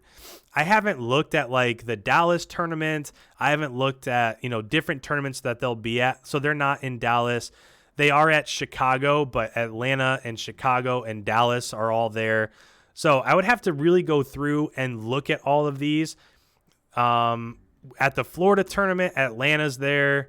Minnesota's there. Maybe that's the one that they could win, right? If they could overtake Atlanta, there's no Dallas, there's no Chicago. So there's really just one team standing in their way there. So maybe that Florida event that's April 11th through 12th, maybe that's one that they could win. But Paris is also there. Minnesota is there. New York is there. I think here in the next month or two, New York is really going to step their game up. I have a lot of confidence in New York. Next podcast I'm going to be uploading on Tuesday. We're joined by Attach. Tune into that. I can't wait to talk to him about all the stuff going on in the CDL. So, yeah. Redcliffe says, what would the Cleveland team be? What would their name be? I don't know. For all I care, at this point in time, the Cavs are such a disaster. We could just give the Cavs to like Columbus. If there's anybody in here from Columbus, please just take the Cavs. Maybe we could take and just rebrand our Call of Duty team as the Cleveland Cavaliers. I don't know. The Cavs are such a disaster. I'm a big basketball fan. I don't even want to talk about the Cavs. So moving on. Headhunters. I know that it's taking me a while to get to your question, but thanks so much for tuning in. Headhunter says, I wish I could root for Dallas Empire since I'm from here, but I don't like them. Yeah, I get that. That's the thing, too, is that, so for example, if you've been your entire life an Optic Gaming fan and one of these teams moves to where you're at and you're just forced to root for somebody that's always been, so like an Aches, right? If you're in LA, if you live in LA and LAG is the team that comes to you and you haven't for a decade, you haven't really liked Aches because he's such a controversial figure, it would be hard to root for that team, right? I get that. So yeah, I totally understand where you're coming from. Ricardo says, I'm a FaZe fan, but I don't like seeing FaZe in every finals and winning them. That's why I think FaZe is like Bane and Chicago is Batman. That's an interesting take there. I don't know. I think somebody has to prove that they can beat Atlanta. They're so good. I think the only reason why they got pushed in this tournament is because of the fact that Minnesota had already played and Atlanta was cold. And you could say, well, they scrimmed before the event backstage and they played the day before and all of that, but it's just not the same, right? The adrenaline, the emotions, all that on the main stage is a lot different. So it just takes a while to get warmed up. But in all honesty, I think Atlanta looks really good. I don't know. I can tell you this, for the next 12 events or something, I can't see anybody picking anybody else to win, right? Until Atlanta loses, they have to be the odds-on favorite to win every event that they're at. HJ Plays, hello, welcome. Redcliffe says, so has every team played now at least one event? Yes, every team's been at one event. There are a few teams that have been at two, but every team has been at one event. Hunter says, does this mean that FaZe is officially the best team in the league at the moment? 1,000%. I don't see how you could put anybody else there, right? I still put Chicago at 2. After that, I've talked about this a little bit, but I think 3, 4, 5, 6, and 7 are all up in the air. So I still think it's Atlanta and Chicago. But then the 2 EU teams and Dallas. So Dallas, London, and Paris would be after that in my personal. And then, of course, Minnesota and Florida also. I think those 2 teams and New York. I'm sorry. I keep forgetting about New York just because they didn't play this weekend. But I think from a talent standpoint, they have the ability to absolutely, New York has the ability to hang with all of these teams. But absolutely, I still think Atlanta is officially the best team. I've talked about this a couple times since going live about an hour and a half ago, but I think it was Nameless that brought it up. There's one question that's still out there. Of everything that we've seen, there's one question, and that question is, what happens when Atlanta's having a good tournament and Chicago's having a good tournament and those 2 teams meet up? That's the only thing for me personally that hasn't been answered. Hopefully the next time they're together, it does end up happening. But yeah, I don't think anybody in their right mind would put FaZe at number 2. FaZe is absolutely number 1. What you want to do after that, whether you want to drop Chicago down a little bit because they didn't really have a great tournament, that's entirely up to you. But for me personally, I think you have to put them there. Cameron, welcome. This is the first time I've seen your name in the chat today. He says FaZe up. Must have a FaZe fan out there. Welcome. Congratulations. Again, FaZe had a fantastic tournament. I wish it would have been FaZe in Chicago in the final there, but that's just not what we got. So congratulations. T. Farah says Gunless was formal the worst. If I had to rank them, I think Scump probably had the worst tournament from Chicago. Not that he was terrible, right? He wasn't the worst player on the stage. He just didn't have his best tournament. So listen, he didn't have a start like Enable did. You're not going to go through. You're not going to replace Scump. I just think that the time off maybe got to him a little bit, and they just have to get back and grind. It is what it is. iNasty says, do you think any other guns can join the meta? At this point in time, people are just so used to using the MP5 and M4 and then sniping with the AX50 or whatever their sniper of choice is that I just don't see it happening. What I will say is that the RAM is really good. The Kilo is really good. Will they use those guns? I don't think so, because I think instantly you would have an HBR scenario with Nade Shot from back in the day. But yeah, at the moment, until there's a patch that makes one of these guns truly at a level where they can compete with the M4, I just don't see it happening. Actually, you know what? Even the last few days, so, hey, I can use what's on screen here.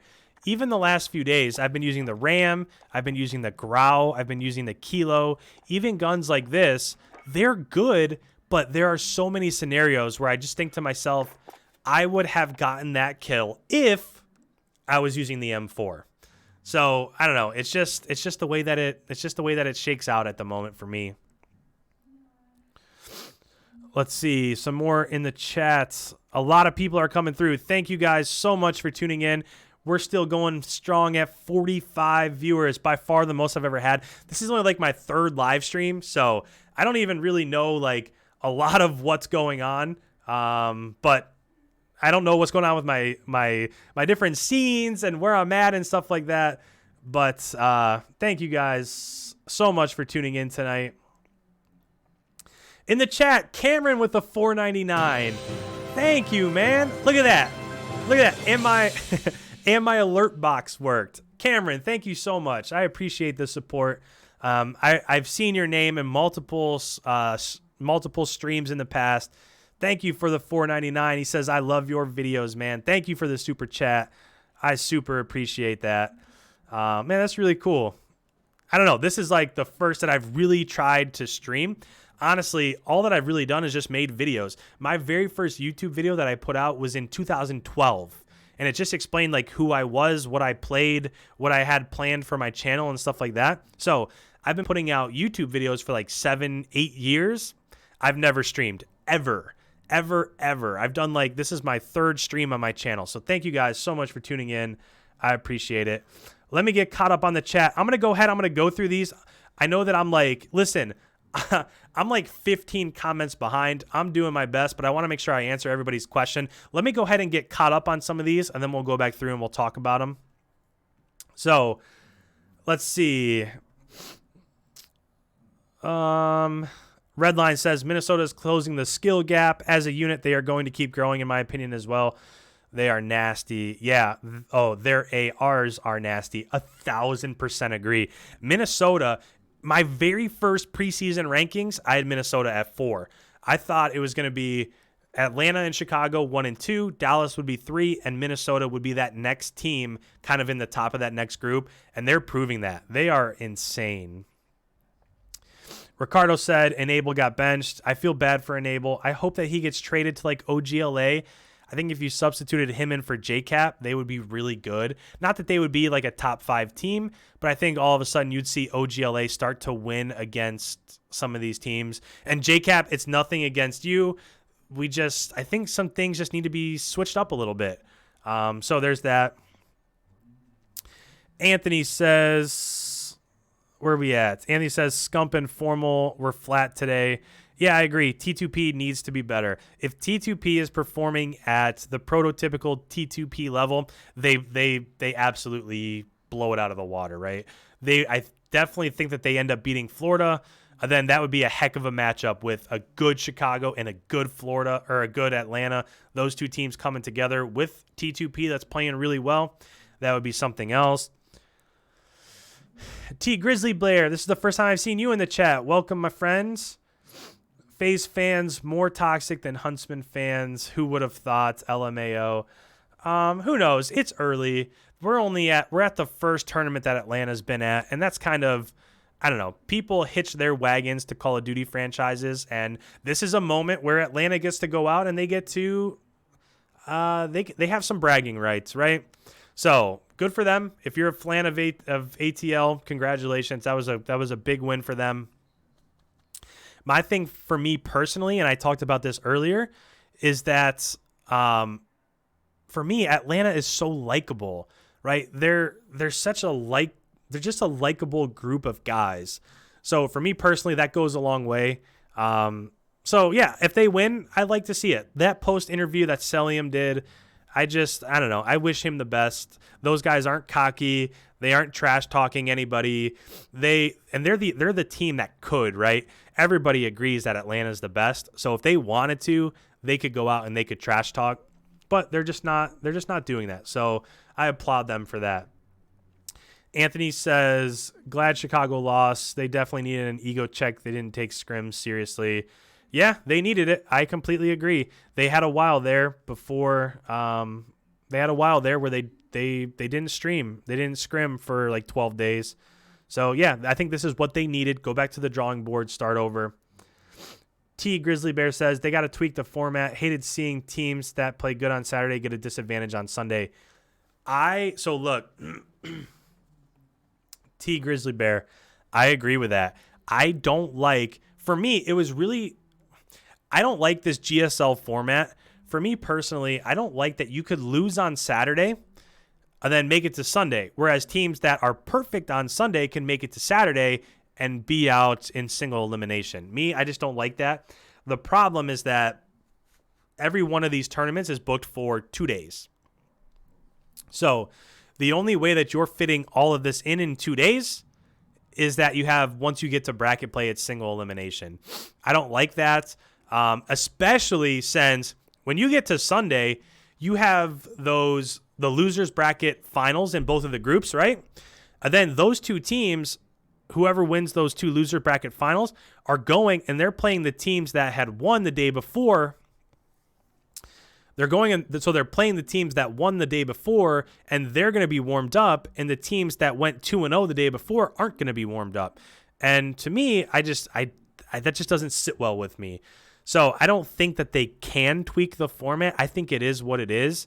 Hopefully next year, if we get some expansion teams, if this league grows to 14 or 16 or 18 teams, now all of a sudden these little mini tournaments won't be possible, right? It won't be possible to do stuff like this. So then I would hope that they would have like league matches like they were originally going to do, have a bunch of league matches all over the place, and then have like 6 big tournaments where all the teams are there, have it be a Friday, Saturday, Sunday tournament, double elimination, grand finals, losers bracket finals, all of that stuff. I would prefer to see it that way, but who knows? We'll see what happens if more teams are going to be added to this or not. Hunter says, I agree on your top 2. FaZe and Huntsman have showed results and deserve those spots. I almost cried when Chicago lost, mostly because of the RC's things with his brother right in the fields. I agree. That was a tough thing to watch. I really wanted to see those two teams battle, but give it up to Florida, right? Florida proved that when the time comes, they can produce. So good job out of them. Tanner says, are they going to add kill streaks in the future or no? I don't know. Honestly, I don't know how I feel about kill streaks. So one of my biggest gripes, and I'll try to get through this quickly, but one of my biggest gripes is back in Black Ops 4, it seemed like the game could be affected when it really shouldn't be with the specialist bonus. So for example, you could, and I know that the better you played, the faster you earned your specialist bonus, but eventually you were going to earn your flamethrower or your noob tube or whatever, right? Your war machine. So I just didn't like the fact that if you're playing hardpoint, you could be pushed back and pushed back and pushed back. And then you get a few kills and now all of a sudden, hey, here's your reward to go out and affect the game. And I just didn't like that. I don't feel like you should be able to stack your specialist bonus and then all of a sudden you're super soldiers and you can overtake a map. For me, I don't like that type of Call of Duty. This one feels more natural. If you win the gunfights, you get the benefits. And that's just how I like to watch Call of Duty. Maybe I'm just a purist at heart, but that's just how I feel. Let's see. Where am I at? T Grizzly Bear says, love the vids, my guy. Keep up the good work. Absolutely. Thank you guys so much for tuning in. I really appreciate it. Shafail says, Shafail, let me know how to say that just so I know how to pronounce, because I've seen your name a lot. I just want to make sure. I think it's Shafail, but just let me know. Chicago just played like the old optic, relying on individual plays to bail them out. Yeah, I agree. They just need to go back to the drawing board. I love that Atlanta team. T Grizzly Bear says, just find myself arguing with their toxic fans. I get it. Yeah. But hey, everybody attaches their wagon to somebody. This is their moment to shine. Prime Time says, I had to come back to ask, do you play with randoms or subscribers? If so, times, night days. If so, look forward to some CDL mode with it. Yeah, man, let me know. So in the top right-hand corner, I don't know. I don't actually know how to show you guys, but so this is my Activision account. It's just Icon Nation, but I play on PlayStation. So my actual account is Icon Nation -YT. So if you're adding me on PlayStation, it's Icon Nation -YT.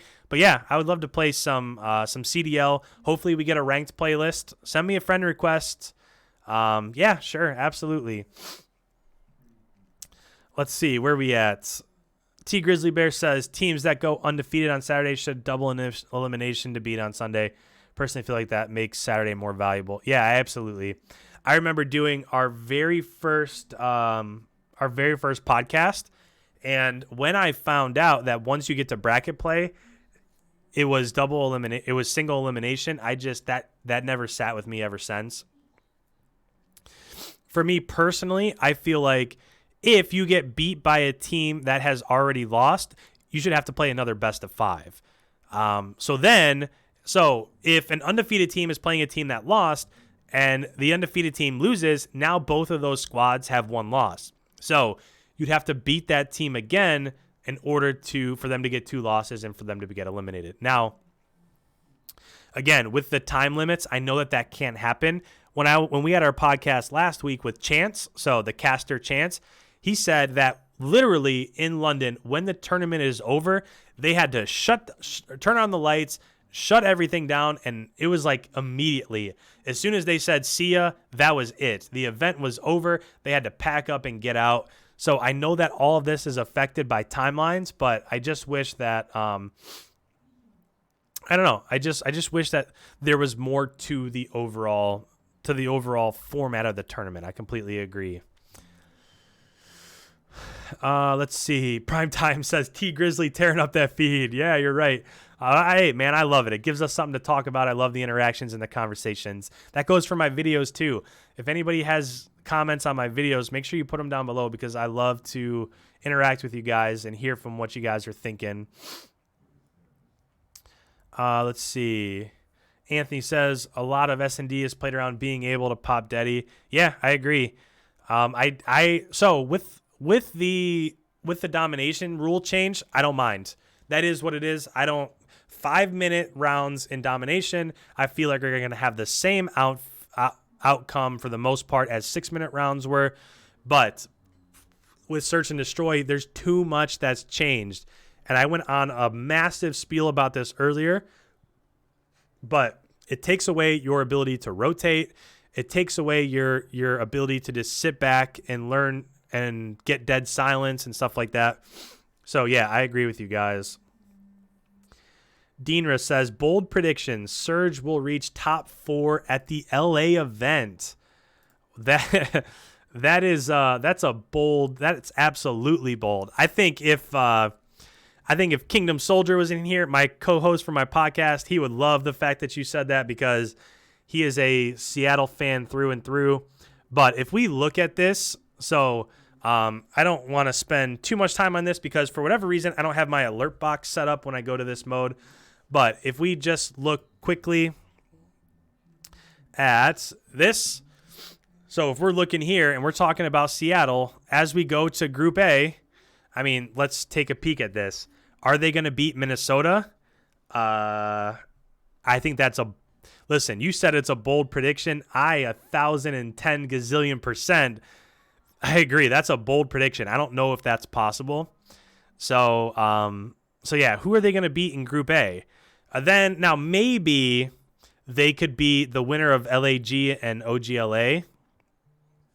So perhaps they could beat one of those teams. Looks like I just got a friend request on PlayStation. So if you're sending me friend requests, I'll accept them as soon as I get done with this. But yeah, so Group A, I don't think they're going to beat Rocker. Could they beat my immediate guess would be that LAG is going to beat OGLA. They've just been playing well. They replaced Aches. I don't know if that's going to stick through the next tournament. So will they be able to beat them? I don't know. We'll see. Look at my chat coming through on my face. Listen, I got to get this figured out, all right? I'll get it figured out, I promise. But yeah, that's just, I don't know. We'll see. That's a bold prediction. I like it, but we'll see if that's really what happens. Let's see. Let's get back to where am I at? I am all over the place. You know what I'm going to do? I'm going to go in and I'm going to buy a Stream Deck tonight because I can't keep going back and forth like this. Right now I have a 2-monitor setup. I have a 3rd monitor ready to go in tomorrow. So tomorrow I'm going to get that hooked up. I promise moving forward it'll be more seamless. So let's look at this chat a little more. That's a bold prediction. I like it. I can appreciate it. Ricardo says, do you play COD Mobile? You're not going to believe this, but last night I went to bed. I was bored, and my man Kingdom streams COD Mobile. So I downloaded it. I have one of those SteelSeries controllers. I played the BR mode. I got second twice in a row. I had a lot of fun playing it. I think my gamer tag thing is just Icon Nation YT, like my gamer tag. But yeah, it was fun. It was a lot more fun than I thought it would be. Alan in the chat. Welcome, Alan. Hope you're having a good night. He says, just curious, but why don't they use kill streaks in the CWL? Yeah, everything's just specialist bonus at the moment. I think it has to be kind of a rule set that's agreed upon and not GA'd, so not a gentleman's agreement on. But I agree. I actually think I would like to see kill streaks more than I would like all that specialist stuff. I think if you think back to Black Ops 2, for me personally, the competitive scene in Black Ops 2 was the absolute peak. I thought it was by far the best. It was the best Call of Duty has ever been. But back then, you had the lightning strikes, you had the Predator missiles, you had all of that, and it really affected the game. Once you earned your Predator missile, you could just hold on to it until you absolutely needed to win a rotation. Then it could just be a little bit more competitive. It could be a little bit more strategic in terms of when you're calling those things in. So, yeah, I would like to I don't think it would be a bad thing if they added kill streaks, but we'll see. Ricardo says in the chat, why you don't coach? I think you'll be better than all these coaches that nobody knows. Thanks, man. I would love to be a coach. I think that would be awesome. I do have a professional life that I went to college for. I earned my degree. I have a kind of Monday through Friday career. But yeah, that would be, I don't know, being around Call of Duty all day, it would be fantastic. I don't know. If anybody wants help, you know how to find me. Anthony says the time limit doesn't allow for it, just win. That's why they have a best of 5. No, I'm not sure what that's about. T Grizzly Bear says, what's your hot take for LA? Teams going Atlanta, Florida, Rockers, Surge, Empire, Subliners, and Gorillas. We've talked about this a little bit. I don't want to spend too much on it, but for me personally, I think Atlanta is going to make it out of Group B. I also think Dallas will make it out of Group B. So I think Atlanta is going to go 2-0, make it out of Group B. I think Dallas is going to lose to Atlanta and then win against whoever ends up winning that matchup between Florida and New York. So Atlanta and Dallas will make it out. In Group A, that's the one that's a toss-up for me. I think Minnesota is going to go 2-0 and make it out of that bracket. And then, honestly, LAG, OGLA, or Seattle, I don't. How do you pick between those three teams? Maybe Seattle. I hope that they make it. Solely, one of the biggest reasons is because Octane is a top 3 player in the league right now. His performance in London, he had like a 1.6 KD across all game modes. He deserves to make it out. So I hope that he does. But we'll see. And plus, it would be good to see Karma in the limelight. That is another thing that could just drive up viewership just a little bit more, right? Everybody wants to see Karma do well. So that's my hot take. Let's see. I'm a Chicago fan, but no excuse, man. I don't care if you come out flat. That's on you. Shouldn't have lost to Florida. Not with the guys on your team. Yeah, I agree. You can't make excuses for them, right? It is what it is. They should have showed up. Minnesota versus Surge is going to be interesting. I think Minnesota is probably going to 3-0 that, but somebody has to come out of the losers bracket. So I hope that it's Seattle. I want to see Seattle get through there. Anthony says another event for FaZe to dominate. Yeah, I think Dallas can compete with them. I think Minnesota has shown if they're having a good tournament, they can compete with them, but they have to be the odds-on favorite, right? They absolutely have to be the odds-on favorite to win that. Let's see. I'm getting a bunch of friend requests on PlayStation. You can probably see them in the top right-hand corner. So I'll accept those when I get through with this. I just want to get through my chat. Let's see. Kyle says, CDL points are starting to show how important top 4 placements are this year. Yeah, Kyle, you know what? One thing that I was thinking about earlier that I touched on is that whoever just sent me that friend request, I just accepted it. I'm not going to play tonight probably because I've been streaming, but I will play eventually. But one thing about tonight is that right now Atlanta's only 20 points behind Chicago. So you would have to think that at LA, this will be the second tournament that Atlanta will be at. You have to think they're going to get more than 20 points, right? So you would have to think that they're going to win their bracket. There's 20. And who's going to beat them in the tournament? So if they win the tournament, now all of a sudden they're going to get 50 points from that tournament. So they're going to have a 30-point lead on Chicago since they won't be there. And I think this is where you could potentially start to see them run away in the CDL point standings. Also, one thing that I'll show you guys, tomorrow I'm redoing all of my setup. So my videos won't look the same at all. One thing that I'm going to do is I'm going to have a board. So I have like a whiteboard in the background. And I'm going to put up all those people that have super chatted because I don't want you guys to get lost in translation. I appreciate everything you guys are doing with the super chats so much. So there's going to be a board in the background. You'll always be able to say your name, but I have a new monitor. Right now I have 2 monitors. Tomorrow I'm putting up a 3rd one. I'm redoing everything. So that's coming, but thank you guys so much for tuning in. This is my 3rd stream. We've had 40 viewers all night. 40 concurrence for me is awesome. I appreciate it. As Kyle said, glad you are streaming so much. If you guys are going to tune in and you like to see this stuff, I love to talk about it. I could literally, another friend request, sure, I'll accept it. Absolutely, why not? I'll play with anybody. But if I could talk about Call of Duty League all day, I would do that. And that's why I think my podcast that I do with Kingdom Soldier is so good because, listen, you guys know Kingdom. He can talk about it forever. I feel like I can talk about Call of Duty forever. So, yeah, I just love to do this. So if you guys are going to be here, you're going to be watching, absolutely, I'll stream more. Whitey says, why no overkill? And I know that this is a little bit old, but, yeah, it's just been banned. Which team do you think is underperforming? OGLA. Yeah, T Grizzly said it right there. OGLA is absolutely underperforming. There's no reason why. So after Atlanta and Chicago and probably Dallas, there's no reason they shouldn't be performing with Paris and New York and London and Minnesota and Florida. That group for me, I think it's completely unacceptable that they're not in that next group. So that's just how I feel personally.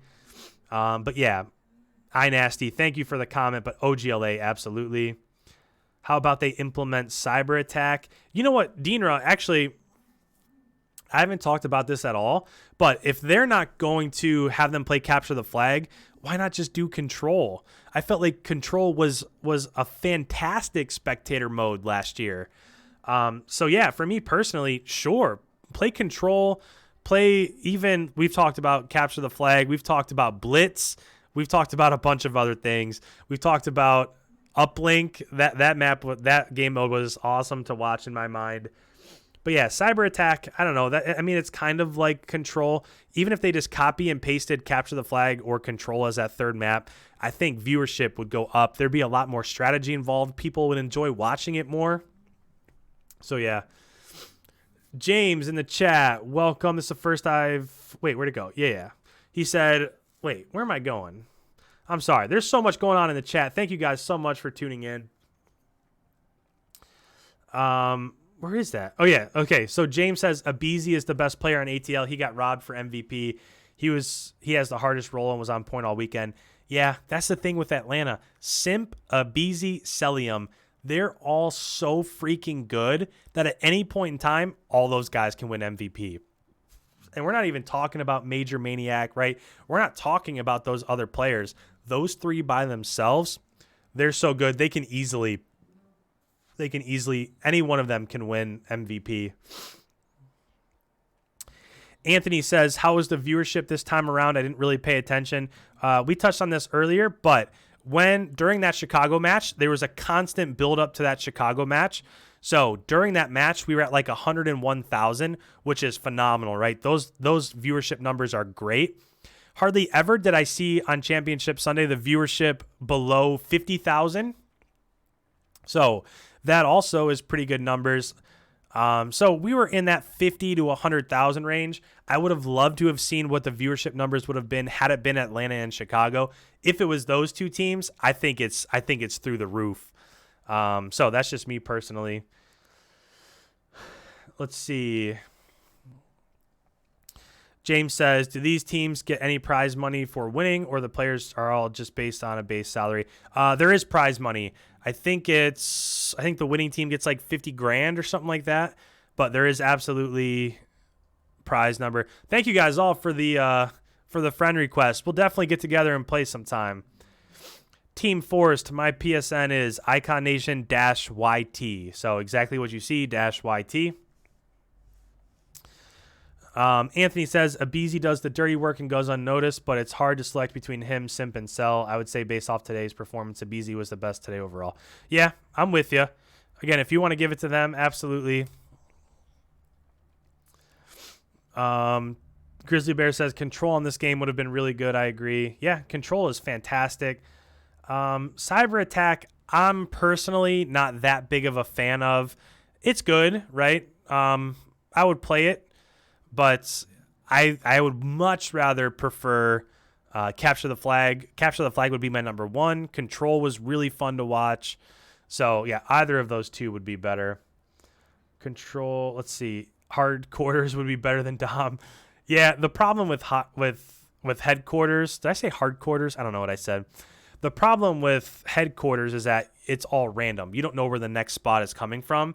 If it was like hard point and they had a defined rotation, that would be better, but it can't be RNG, right? It can't be totally random. So that's the reason why headquarters gets taken out of there. But yeah, a lot of things would be better. Let's see. You've probably already touched on this, but thoughts on both Florida and Minnesota. Diego in the chat. This is the first I'm seeing from you. Welcome. Yeah, Florida and Minnesota were phenomenal. I personally thought going into this tournament that they would end up losing to Paris and London. I thought that those two teams would be the teams that got out. Now, that's not the way that it ended up going because, obviously, the two NA teams were fantastic. But, yeah, those were my thoughts. So, Florida and Minnesota, they were great. I'm happy for them. So for me currently, in terms of power rankings, I'm a little confused because I agree that Atlanta, Chicago, and probably Dallas are still the top 3. I need to see a little bit more from Chicago and Dallas in order to move them down. But after that, I thought the 2 EU teams were better than Minnesota and Florida, and even New York you could throw in there. But this weekend proved that it's just a small sample size, but they proved that they could play with those other top teams. James in the chat says, did anyone else cry when Alec was crying or only me? It was definitely emotional. I didn't cry or anything, but for me, I liked that moment because, again, I've touched on this twice already, but for me, it just showed that they really cared. They really wanted to win that matchup, and that probably played into it a little bit for Arcides. So that probably played a little bit into why he didn't have the best performance. There was so much else behind the fact that maybe that had a little bit to do with it. But yeah, I enjoyed seeing it. Anthony in the chat says, as far as competitive wise, with teams being at the event, I feel like this weekend's event was the most competitive. Yeah, 1,000%. And the big difference is that in London, you had Toronto, which they weren't playing very well. You had LAG, who didn't play very well, and you had Seattle. Those 3 teams for me I don't see how you put them above anybody else in the bottom 3 in the power ranks, right? This weekend, the only team that's really on the bottom for me would be Toronto, and everybody else is really good. So that's the great thing about this league is that it's so competitive. I hope that you guys continue to tune in to these things because essentially other investors are going to see that they're getting a lot of views. They're going to want to have more teams. And if we can get some expansion teams in the CDL for next year, now all of a sudden this is just going to keep going up and up. Yeah, Diego, I've talked about my power rankings a lot. So tomorrow I'm filming the podcast with Kingdom. And we're also going to have a guest appearance attached from the New York Subliners. I'm sure we'll go all throughout the power rankings, so make sure you guys tune in for that. And if you guys have any final questions, go ahead and send them through right now. So we're at a 2-hour mark. Me personally, I wanted to do a 2-hour stream just to wrap this up. I feel like we've talked about a lot of what we can talk about. Remember to tune in for our podcast. So if you have any final thoughts, go ahead, throw them through in the chat. I think I'm even losing my voice a little bit. I couldn't tell you the last time that I talked for 2 hours straight, and my job even kind of requires that from me. So last few ones here. Deanra says, is it Deanra or DNRA? I'm not really sure what's going on there. But it says, what if they added night vision modes? Yeah, I just, no thanks. I get that it's realistic, but it doesn't fit the arcade style shooter that Call of Duty what it has been and what it always is from there. So I just don't want to see that personally. What's your opinion of the tournament format? Whitey, I talked about this just a tiny bit, but I just don't like it. I like that they're having tournaments rather than just 5 league matches every weekend, but I don't like the fact that you can win your bracket, make it to Sunday, and then get single elimination. I think that has to change.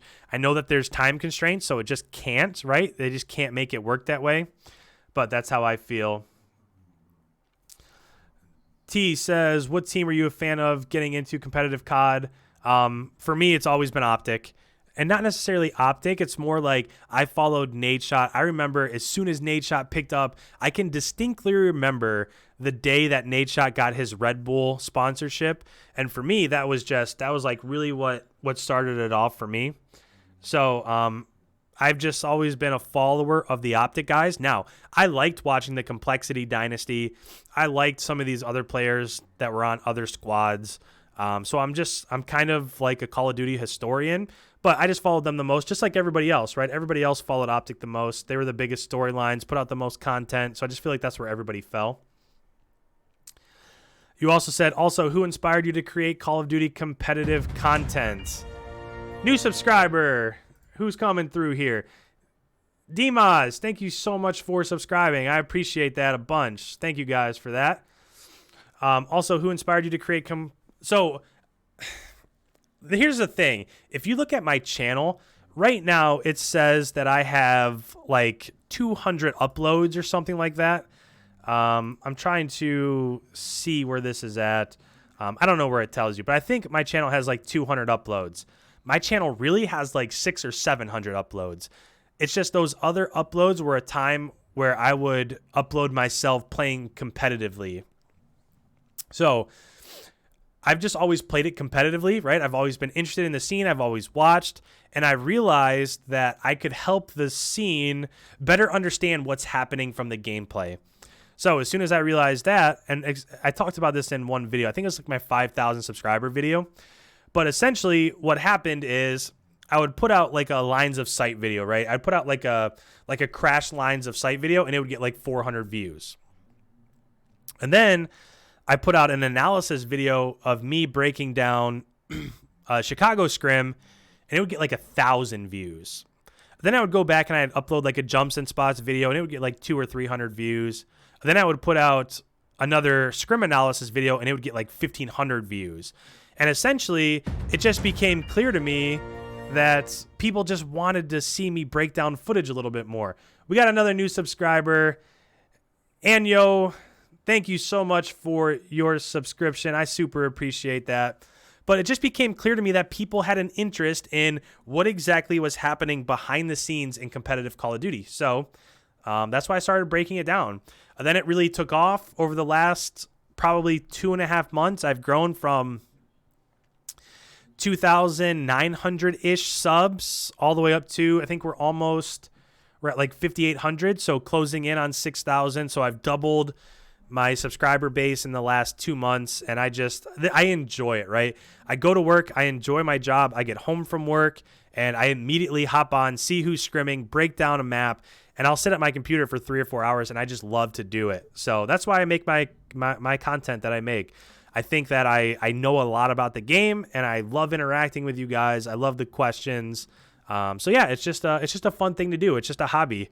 I'll go out, I'll bike ride, I'll walk my dog, I'll go places with my wife and stuff, and I'll watch Call of Duty and break it down. So yeah, I don't know. It's just fun for me. Diego says, Whitey, just real quick, I 1,000% agree. Would prefer to see each team at all the events. I think if we have expansion teams next year, what they should do exactly what Overwatch does. They should have regular season matches. They should have 6 or 7 big tournaments every month or so that all the teams are at. Viewership would go crazy if there was like a season 1 finals, a season 2 championship, a season 3 championship, stuff like that. That would be really cool to see. Diego, can you explain your background a bit more as a former COD player? Yeah, I've just played competitive my entire life. I would have to think I was in like one of the first 1,000 or so people to sign up on UMG and Game Battles and all those sites. So I've just been playing it my whole life. I went and I played at MLG Columbus. So I live in Cleveland, like we've talked about. I've been at MLG Columbus. I've played there. I've been to events. I think I've placed like top 30, top 40, somewhere in there. Not that I'm the best, right? But I think I can play fairly well. It became clear to me that I wasn't on the same level as these guys are, but I think I'm above average player. I love to play the game. I love to break it down, love to watch it, love the strategy behind it, all that stuff. So that's just a little bit of a background. Primetime says, awesome. Don't get too big on us and look forward to the podcast and how did you get attached to special guest? No, don't, dude. Listen, I love this. I appreciate you guys so much. Thank you for all the follows and whatnot. That's the nice thing about not being, crazy big, is that I can do this. I can talk to you guys. I can have an interaction and conversation. But the attached special guest was all from, Kingdom. So Kingdom Soldier got Lando 2 weeks ago. He got Chance the Caster last week. He got attached this week. So all of that all goes to Kingdom. It's all from him. So there's that. Anthony says, I want to see you do the breakdown of Chicago, Florida, Hackney, the P1, P2 rotation, and where they screwed up. Yeah, we could do something like that. This upcoming week, I would say a lot of the time I'm going to be talking about the maps from this weekend. I'm definitely, so tomorrow, if you're new, so if you just tuned in, I broke down what Chicago did wrong in that search and destroy against Florida to lose that matchup. So make sure that you watch that, because I think there were 2 rounds that Chicago played really well, and there were 2 rounds that they choked. So after 4 rounds, instead of it being 4-0, it was 2-2. And I made like an 18-minute video about how exactly they didn't perform what they should have. So tomorrow, 2 p.m. Eastern Standard Time, that's going to be uploaded, and then the podcast will be later. So make sure you tune into that. James says, I've not seen any other channel that does scrim analysis, at least that goes in depth like you. Plus, you know what you're talking about, so you found a good niche. Thanks, James. Yeah, man, I appreciate it. I'm just trying to help people out. I know that this can be a really tough esport to watch, especially with the 5v5 and all the maps. All the time to kill is so fast. I know this can be hard to watch, so I just wanted to help people understand what's going on. Grizzly Bear says, so glad I stumbled upon you and Kingdom. You guys make the best content in the community. Thanks, man. I really I super appreciate that. That's all we do. We just love Call of Duty. We love to watch the content, and we just put out our stuff. So thank you guys for all the compliments. Diego, why doesn't the CDL hire you on the desk? I think that would be awesome, right? Everybody wants to work for the CDL, but just imagine, like, after map 2, I had like a teleprompter like you see in professional sports like the NBA or NFL, that I could press play. I could draw on the mini map like I do on my channel. I could talk about the actual reasons why things are happening on the map. That would be, oh my goodness. Not only would that be amazingly fun, but think about what that would add to the broadcast, right? Who wouldn't want to see the actual reason why things are happening? So, last question. Primetime says, what time is the podcast? Usually it goes about 8 p.m. Eastern Standard Time tomorrow.